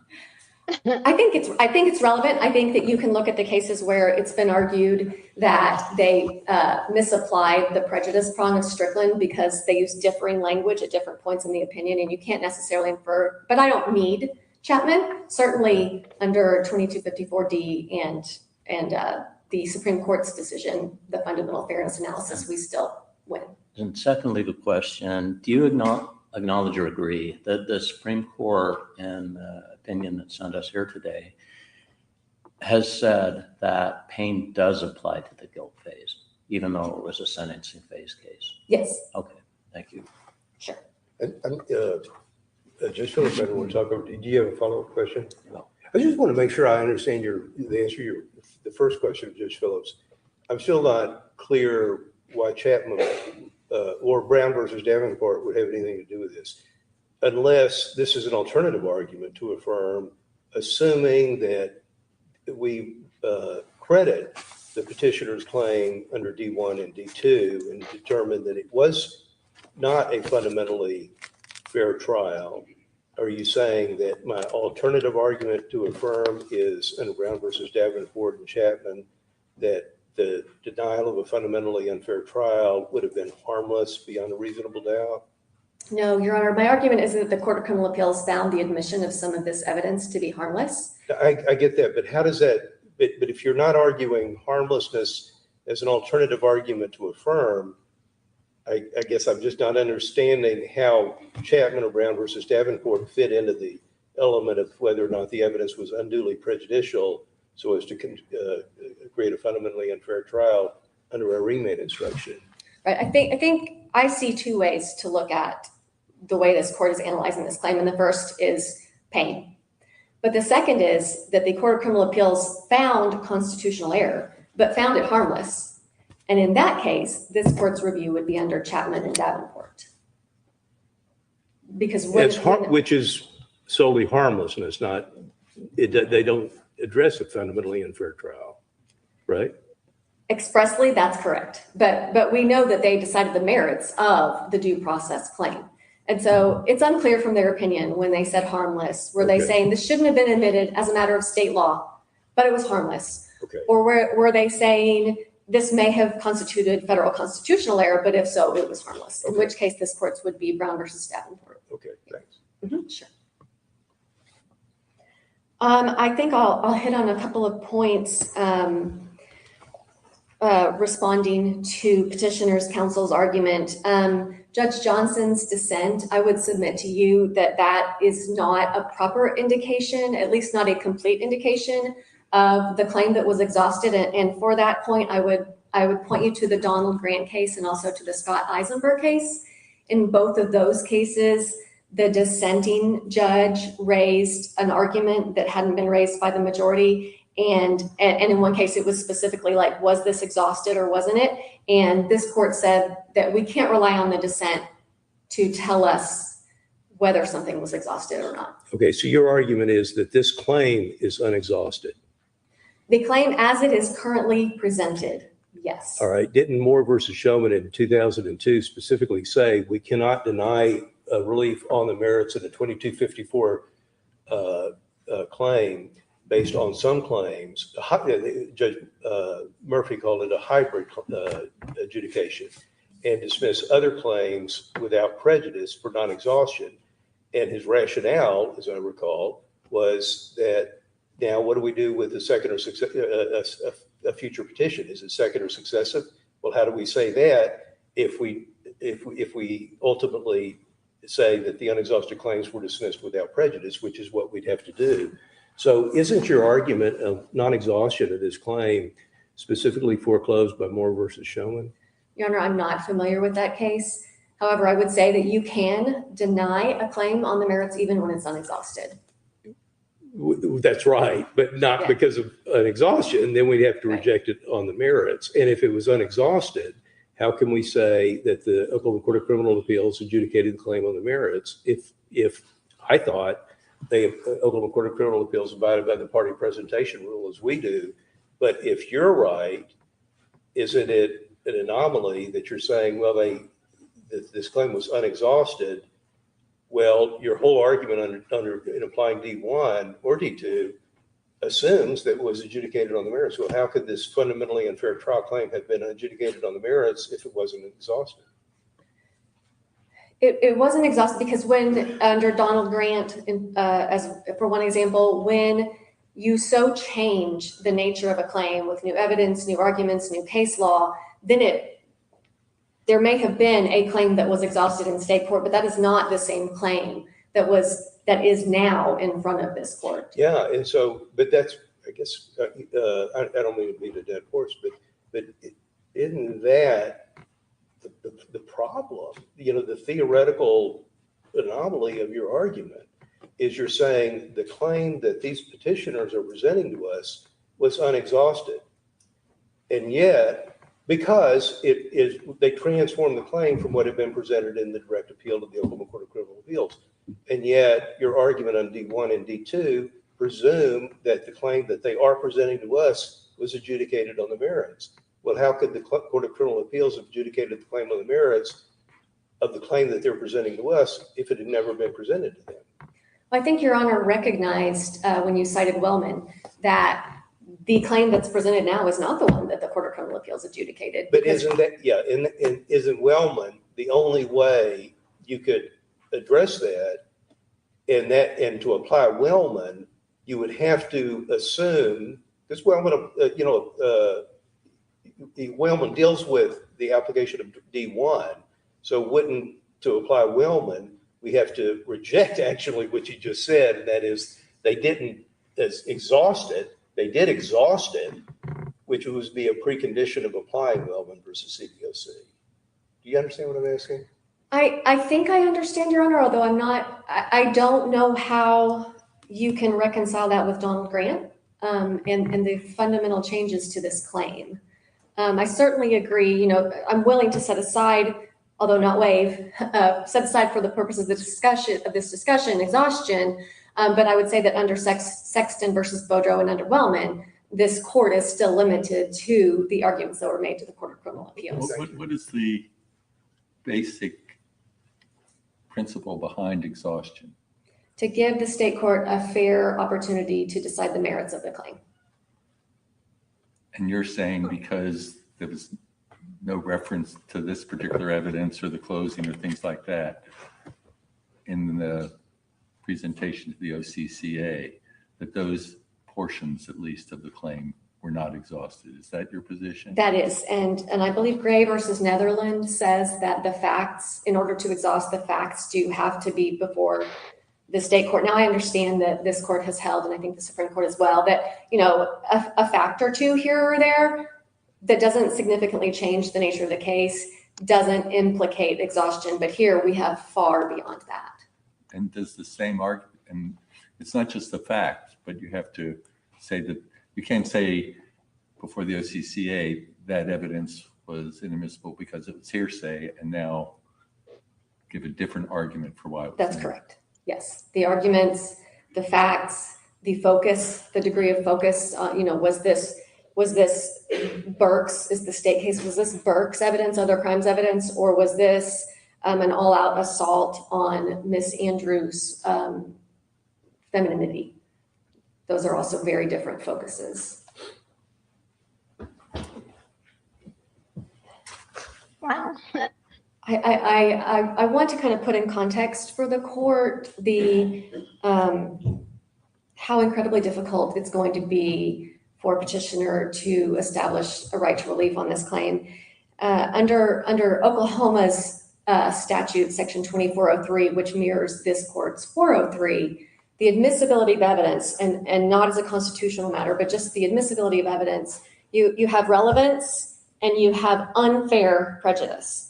And evidence can be admissible even if it's more unfairly prejudicial than probative. Has to substantially, to be inadmissible, the prejudicial effect has to, unfairly prejudicial effect has to substantially outweigh the relevance. Are you suggesting that we can review that decision? Yeah, I'm not. I'm just, I'm going to go on to the next two layers to explain how difficult the standard is in this case.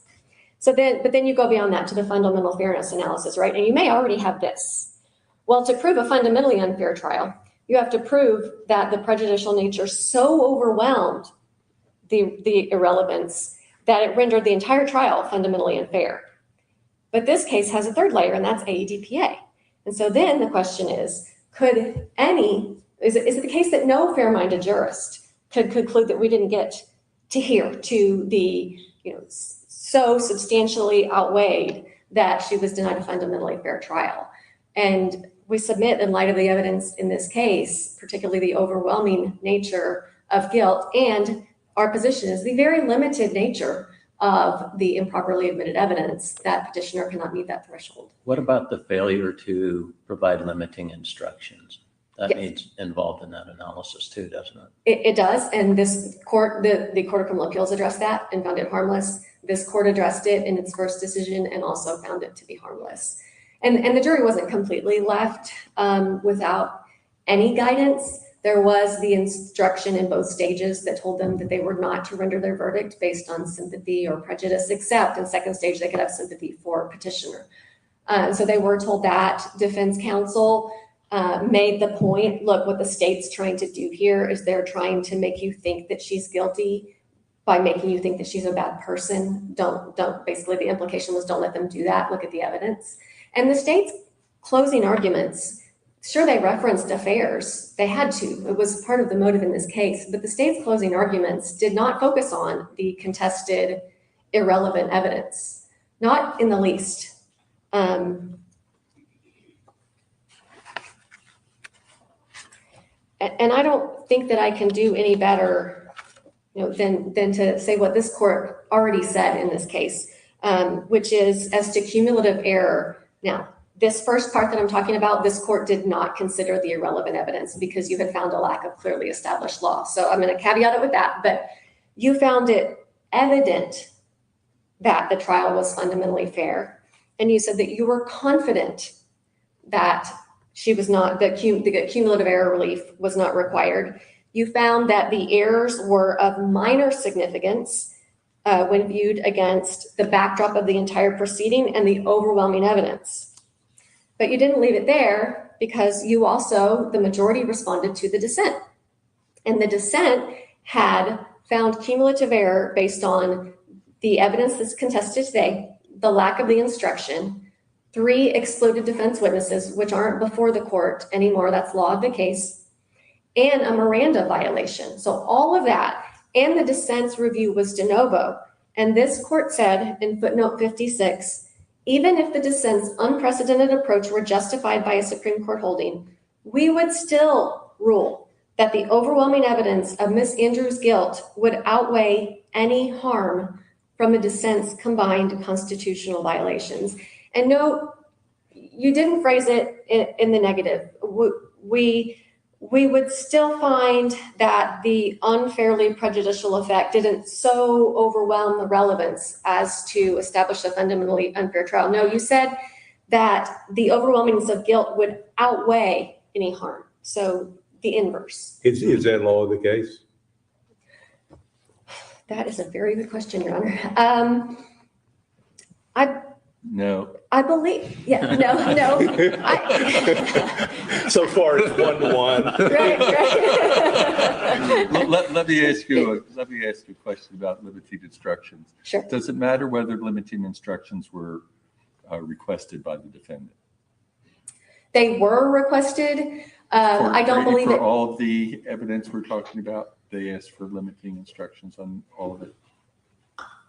They didn't at the time the evidence was introduced. They did ask for limiting instructions, I believe, at the beginning of the trial and certainly in the instruction conference. Now, I don't recall, whether they specifically pointed it to each item of contested evidence. Of course, a lot of it wasn't even objected to at trial.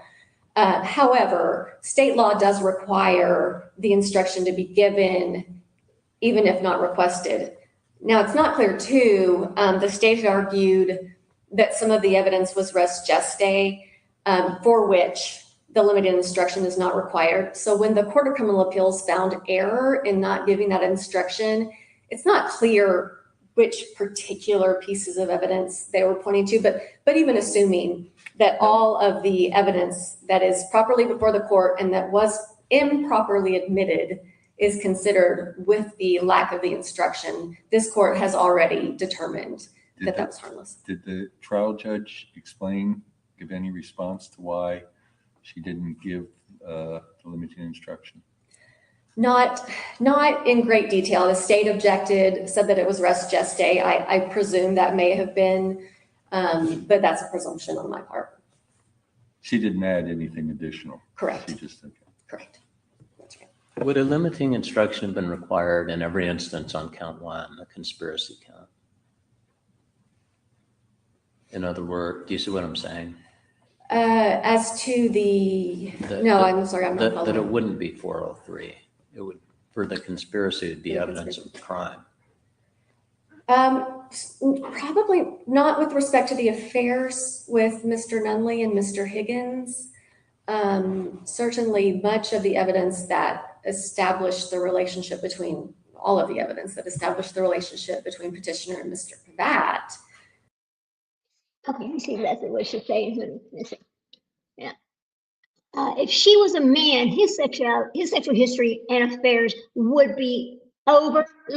You're exactly right. You're exactly right, Leslie. That's why this is important. And yes, we know based on the evidence, yes, that her and Mr. Pravat did this together. We know that because I'm going to read you something else in just a minute. But still, this should not be part of this. And I'm just shocked that it was ever even, it was even brought in. But then when you think back about 20 years ago or 22 years ago when this actually, or 23 years ago when this actually happened, well, actually it's been 25 years, right? 2001.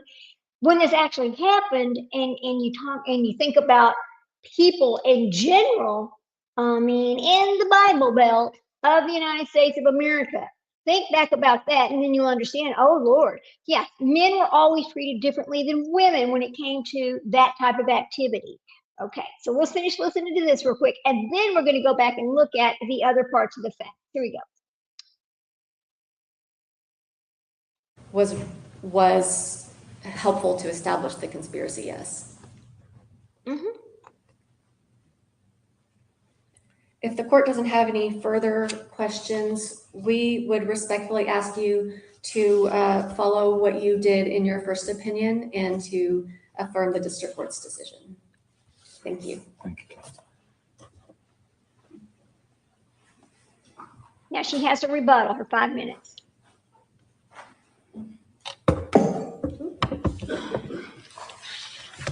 We just have 3 quick points, Your Honour, and I don't want to try the court's patience discussing things we've already been talking about.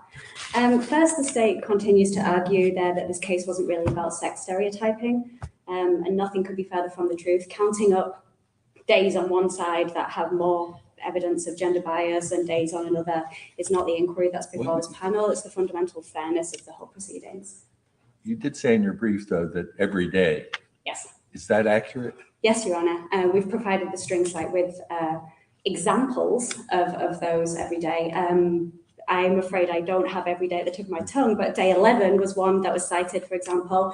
On day 11, Dean Gigstad was testifying about whether or not Miss Andrew went skinny dipping in a hot tub on her property, and the prosecution followed up with another question about whether she was skinny dipping. That evidence cannot but put an image of her body in the minds of jurors, and our brief has a string site as to other examples. Let me ask a question. Now, this is the neighbor. How does the neighbor know she went skinny dipping in a hot tub on her property? Was he over there looking over the fence? Was he stalking? What's going on over the neighbor's house, right? That leads to a lot of questions. Here we go. Jeez.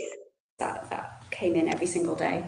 Second, the state acknowledges that this case was about Miss Andrew's character. We agree it was about her character as a woman and her transgressions on the basis of an immutable trait, and there has to be limits to what the argument here was that she was the one who raised character.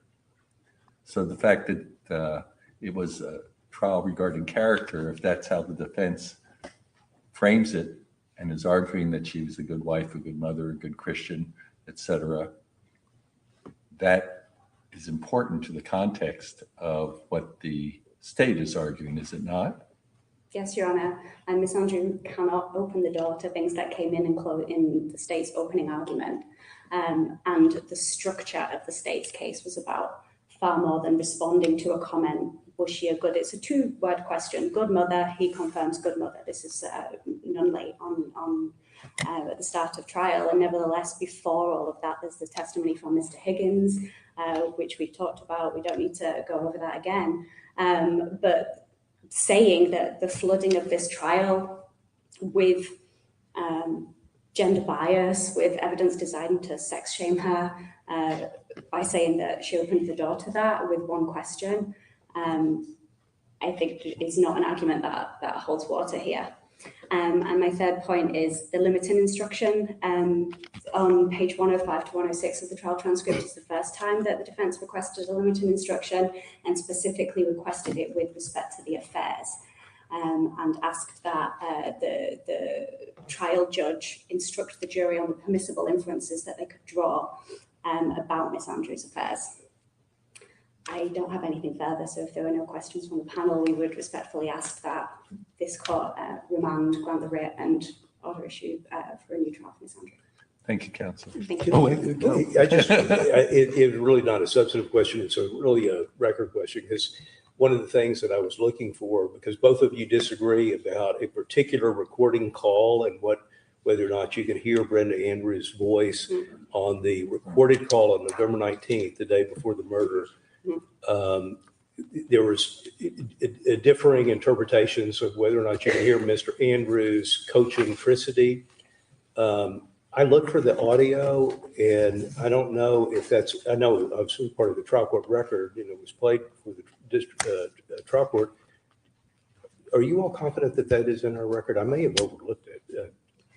I'm afraid I haven't heard that recording, Your Honour, but we can absolutely look for that and submit a 28-J letter advising if it's part of the record. Yeah, please do so. Yeah, thank you. All right. So you know what happens next. Thank you, Counsel. The case was very well argued. Makes our job just that much harder. Thank you. Counselor excused, and court is adjourned. All right. So we're going to take that off of there. Now let's go back over here. Let me tell you what I got over here. I'm going to tell you some more about what happened, because I know that some people are like, oh, well, it doesn't matter. She still did all of this. I get it. But I mean, when you are using sexualization, I just think that the way they approached this was totally wrong. And she did get it. It was relooked at, but then later it was overturned again. So there was a 2007 appeal, and then there's the one from 2025. But let me tell you about 2027 over here. This is when this first started on her appeals. Now, we talked about what happened, that they, they found the gun, they found these bullets in the next door neighbor's house, and that she had a key to the next door neighbor's house. So listen to this here. Okay.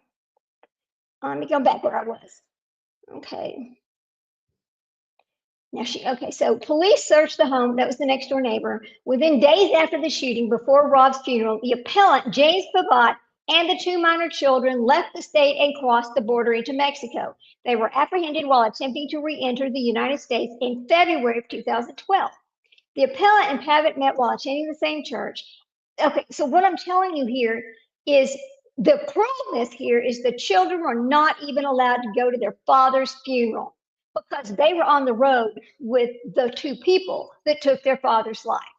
So this is just incredibly cruel. Okay, so let me go back down here. All right.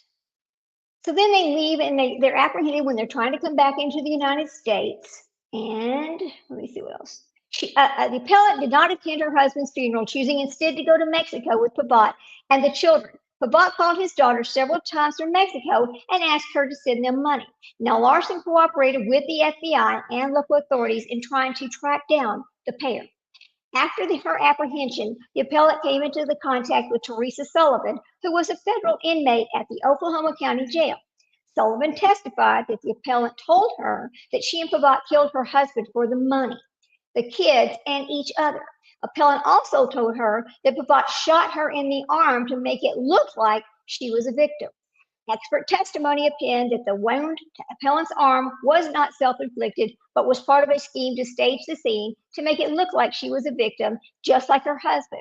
Additional facts will be discussed as relevant in the appellant's propositions of error. Then they also tried to do a change of venue. Now, in the Proposition 10, which is the errors from the trial, appellant claims the trial court erred in not granting her a request for change of venue. Prior to her trial, appellant had filed a motion for change. The trial court held that a hearing on the motion on January the 9th and the 21st of 2003. The defense presented evidence to the extensive coverage of the case in the local media, as well as polling data showing that a substantial number of Oklahoma County residents were somewhat familiar with the case and had opinions about the case. After considering this evidence, the trial court denied the motion, stating, "I don't think we're going to know whether an unbiased juror can be seated until such time as we bring in a large panel, put them into the jury box, and then voir dire them. It's unfortunate, but this is actually the only way that you can make that determination." So I'm going to get down to the bottom. I'm just going to read you. I'm not going to read the whole thing right now because we don't really have time. We've been almost 2 hours. But I think it's very important to hear the audio of the arguments. So let me get on down. I'm gonna get down here to the bottom where it actually tells us what they decided. Okay, so Brenda Evers Andrew appellant was tried before the jury for her crimes of murder in the first degree and conspiracy to commit murder in the first degree in case number CF 2001-6189 and the District Court of Oklahoma County before the Honorable Susan W. Bragg, and the appellant was sentenced to death for murder and 10 years and a $500,000 fine on the conspiracy court. She perfected this appeal and the judgment and sentence is affirmed. Okay, so here's it was affirmed and that was it. It's over. Now that's what happened the first time around. So then there's another appeal filed. So the next thing happened is there's another appeal filed, right? So the audio you just heard is from that appeal. And let me show you, now I'm going to show you the news as to what happened in that appeal. So hang on a second here. Hang on a minute. Let me get back over here to this. This was 1 year ago. So hold on, guys. Let me share my screen and let me share the screen over here. Hello. All right. Share the screen. There we go. Now. Right, she thinks evidence about her sex life wasn't fair. Now a lower court will look at the former Sunday school teacher's case. When I was an intern in law school, I actually sat through much of the trial, and I specifically remember how much the prosecution focused on Miss Andrews' sex life, how much they focused on how bad of a mother she was. OKC attorney Ed Blau saw the trial himself. Brenda Andrew was convicted of conspiring to murder her husband. Rob Andrew was killed in 2001. His wife Brenda, a former OKC Sunday school teacher, was found guilty of working with her lover, Jim Pavat, to plot and kill her estranged husband. Court documents say an $800,000 life insurance policy was purchased by Rob Andrew through agent Jim Pavat. Many people are surprised to know that somebody can be given the death penalty if they are not actually the person who caused the victim's death. But in a Supreme Court ruling Tuesday, justices ordered a lower court to take another look at her case over 20 years after she was convicted in the murder. Regarding her sex life, regarding her qualities as a mother, whether or not that evidence that should not have been given to the jury, whether it rose to the level of violating her due process rights. The 10th U.S. Circuit Court of Appeals in Denver, Colorado, will now review Andrews' claims. Blau says it's possible she could be resentenced at the end of all this, or she could possibly get a whole new trial. It comes down to this question. As to whether or not that evidence was unfairly and unduly prejudicial and therefore violated her constitutional rights. Now, it is possible that court could take no further action at all. In Oklahoma City, Jason Berger, KOCO 5 News. Let me get rid of that. Whoops. Oh, wait a minute. Hang on just a second, because that was, when was this? Okay, that was that one. Now there's another thing I'm going to show you that was from that's from this year. Now this just happened in 2026. Let me get it pulled up for you. Let me see, that is that right there. Okay, so I've got to find, let me go back and get this what happened on April 27th of 2026. Let me pull this up right here. Hang on. Pull it up. Now, this is going to be the update on this situation. All right, let me share my screen with you so you can see what's happening here. Okay, here's the updates. 4/27 and 26. Brenda Andrew filed a petition today seeking a rehearing from the 10th Circuit, asking the court to overturn her conviction and death sentence due to rampant gender bias during her trial. After obtaining an historic win at the Supreme Court in January of 2025, the court remanded the case to the 10th Circuit to evaluate the prejudicial evidence presented in Ms. Andrews' trial. On January the 13th, a panel of judges for the 10th Circuit Court ruled against Ms. Andrew, holding that her trial was not fundamentally unfair. Making that decision, the panel just failed to comply with the Supreme Court's instructions on remand, refusing to consider that most of the sexist, prejudicial evidence presented at trial and misconstrued Supreme Court precedents in order to deny Ms. Andrews relief.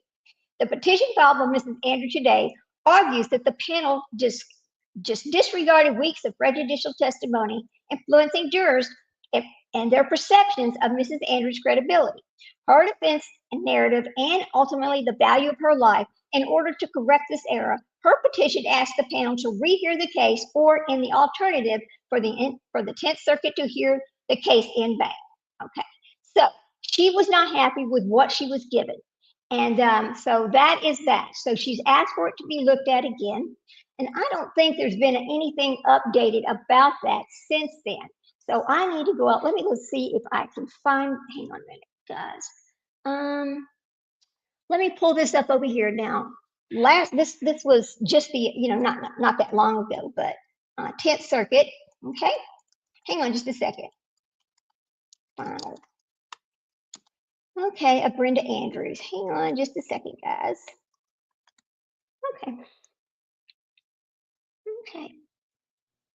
Okay, I've got to find the right date here because there's so many things about this case over here. It's just, okay, let me find 2026. All right, hang on, guys. I don't think she's going to win. I don't think she's ever going to win this case because there's so much damning evidence that her and Pavat did this together. And even though it's not mentioned really in her case, he did confess to it. Okay, January the 13th. Let's see. That was filed on the 13th. Hang on just a second, guys. So on May the 4th, let's pull this back up right here. Oop. Now, let me share my screen over here so you can see this. We're going to be getting off here soon. I just want to finish talking about this because it's a very, they tainted the jury and she should have had a new trial. Even if she would have still been found guilty and been given the death penalty because of what she did, she still should not have been sexualized by the court system, and that's exactly what happened. But let's go ahead and read this. We're going to read this, and then we'll be, done with. Okay, is this the right one? Hang on. Right here. Here we go. Now, news. This is from May the 4th, 2026. Counsel for Brenda Andrews asked for a rehearing in the 10th Circuit based on rampant gender bias. On April 27th, counsel for Oklahoma death sentence prisoner Brenda Andrews, the only woman on the state's death row, filed a petition asking the U.S. Court of Appeals for the 10th Circuit to reconsider whether her constitutional right to a fair trial was violated by the prosecution's use of rampant gender bias. Now, during her trial in January 2025, the U.S. Supreme Court, in a decision, remanded the case for consideration of whether the state's gendered evidence was so unduly prejudicial that it rendered her trial fundamentally unfair and unconstitutional. Now, in January of 2026, a panel of the 10th Circuit judges ruled against Ms. Andrews, finding that the gendered evidence presented at trial did not undermine her right to a fair trial, and that the fair-minded jurors let me restart that the fair-minded juror could doubt inspection of the trial with unfairness. Now, with this conclusion, the 10th Circuit upheld denial of a habeas relief, and counsel's new petition for rehearing alleges that the panel failed to comply with the Supreme Court's instructions and alleges that the panel, and disregarded weeks of prejudicial testimony that influenced the jurors' perceptions of Ms. Andrews' credibility, her defense, and ultimately the value of her life. Now, during Ms. Andrews' 2004 trial, the murder of her husband, the prosecution called witnesses to testify about her provocative clothing. Woo, it's just terrible. And previous sexual relationships, and questioned out loud whether a good mother would dress or behave in that way. Now, Ms. Andrews had, the way that Ms. Andrews had, the state alleged that Ms. Andrews, along with James Pavat, a fellow member in their church, fatally shot Robert Andrews and offered circumstantial evidences of her involvement. Mr. Pavat confessed to shooting Mr. Andrews and maintained that Ms. Andrews was not involved in her estranged husband's death. In their arguments to the jury, prosecutors called Mrs. Andrews a hoochie and a slut puppy. That's awesome. Now, see, that's just disgusting. They opened a suitcase and showed the jury Mrs. Andrews' underwear, asking, "The grieving widow packs this. Is this in her appropriate act of grief?" The prosecutor held up a thong and lace bra in front of the jury and stated that a grieving widow doesn't pack her thong underwear and run off with her boyfriend. Ms. Andrews' jurors sentenced her to death In 2025, the ruling that the Supreme Court noted, the state spent significant time at trial introducing evidence about Ms. Andrews' sex life and about her failings as a mother and a wife, much of which it later conceded was irrelevant, including testimony from her previous sexual partners, evidence of the kind of clothing she wore before the crime, as well as attacking her fitness as a mother. It's just everything is wrong about this, everything. Now, following the Supreme Court's 2025 remand, the 10th Circuit held oral arguments and held that Mrs. Andrew had not challenged the introduction of much of this evidence in question during her state appeals, and therefore the state court could not have erred by not taking into consideration this evidence that she did not introduce. It's the 2026 opinion the 10th Circuit panel wrote. Fault the Oklahoma court. They could not fault the Oklahoma court for not searching the records to support Mrs. Andrews' claim. Ultimately, the panel concluded that the alleged stereotyping did not substantially undermine the fundamental fairness of the trial. Attorneys for Mrs. Andrews argued that their new petition that the panel failed to consider the cumulative effect of the gender-based evidence and conducted only a partial review that excluded the significant portions of the sex stereotyping record, including testimony about Mrs. Andrews' alleged affairs during college and sexual partners 2 decades earlier. Her attorney also contended that the panel looked too narrowly at isolated pieces of evidence rather than assessing whether the trial as a whole was fundamentally fair. The petition additionally questions the 10th Circuit's reliance on its own 2020 precedents, Wellman versus Colorado Department of Corrections, which the panel used to limit its review to only arguments that Ms. Andrews raised during her state appeals.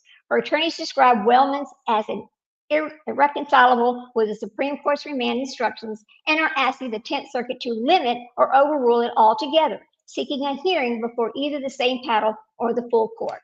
So there you have it. This is what happened. Let me get rid of all these. I have too many things open. Hang on, guys. Let me get rid of all this. All right. Here we go. Get rid of that and get rid of that. And here we go. So there you have it. This is what happened in this case. Hey, allegedly innocent. How you doing? You're sidetracked. Oh, so glad to see you. Listen, I would love to hear your take. Allegedly Innocent is a psychologist. She's a trained psychologist. She's here in Texas. And I just love to watch her show. I would love to hear her take on what happened in this court case, because I can't, for me, see what happened to her as they paraded her underwear around, her suitcase that was on her when they found her at the border and took her in, to me was just ridiculous, and it's overstretching. Yeah. Oh, no, allegedly sweet, innocent. No, I mean it, because I love listening to her talk about these cases. If you have not seen her channel, let me go ahead and give you her. I'm going to pull this up over here really quick, and then we're going to be saying goodbye. But anyway, so I need to give you her. Hang on. Come on, her channel. Oh, why is this doing this? Now it doesn't want to act right. Okay, so let me go to Allegedly Innocent and pull her up. You've got to go listen to her talk about these cases. She is very, very smart. I love watching her. Here we go. Let me pull her up, and I'm going to share her channel. Just a second, guys. Here we go. Let's see. Share. This part right here. Share. Copy that. All right. Put this over here. There we go. I'm not real good at this, but anyway, here we go. Let's get this over here. So go out and sub up to Allegedly Innocent and listen to what she has to say about these cases. She does true crime, that kind of thing. And she's trained. I just love listening to her. Anyway, we have been on here for, let's see, a little over 2 hours, I think. I'm gonna get going. So yeah, I'm gonna do it at the beginning. Thank you for going back and listening to the whole thing, because this case is terrible, and I want you to give us your insight on it. Like when you could do a show and give us your insight on this situation, because sexualizing the defendant in a murder trial and then never allowing her to have this corrected is fundamentally unfair. And I think she was prejudiced against, because when you got a bunch of Bible thumping, so this is 25 years ago, jurors over in Oklahoma, and they're seeing her cheating on her husband and all the other things that she was doing, she never stood a chance in hell. Now, we know she did it. We know why she did it, but you still have to give a fair trial. That's the Constitution. That's your right as an American citizen. And this is the only place in the world that I know of that you are guaranteed to get a fair trial. So with that, I'm going to say Goodbye. Anyway, we'll talk to y'all later. I think Sprinkle Donna and I are going to come back and we're going to do a live together and we're going to compare Gypsy Rose Blanchard to Casey Anthony. Because even though they don't have the same crime, they have a lot of the same traits and a lot of the same trying to rebrand themselves and all that kind of things about those two. So we're going to come back and do that on Friday. I can't do it on Thursday because I have to have a little procedure.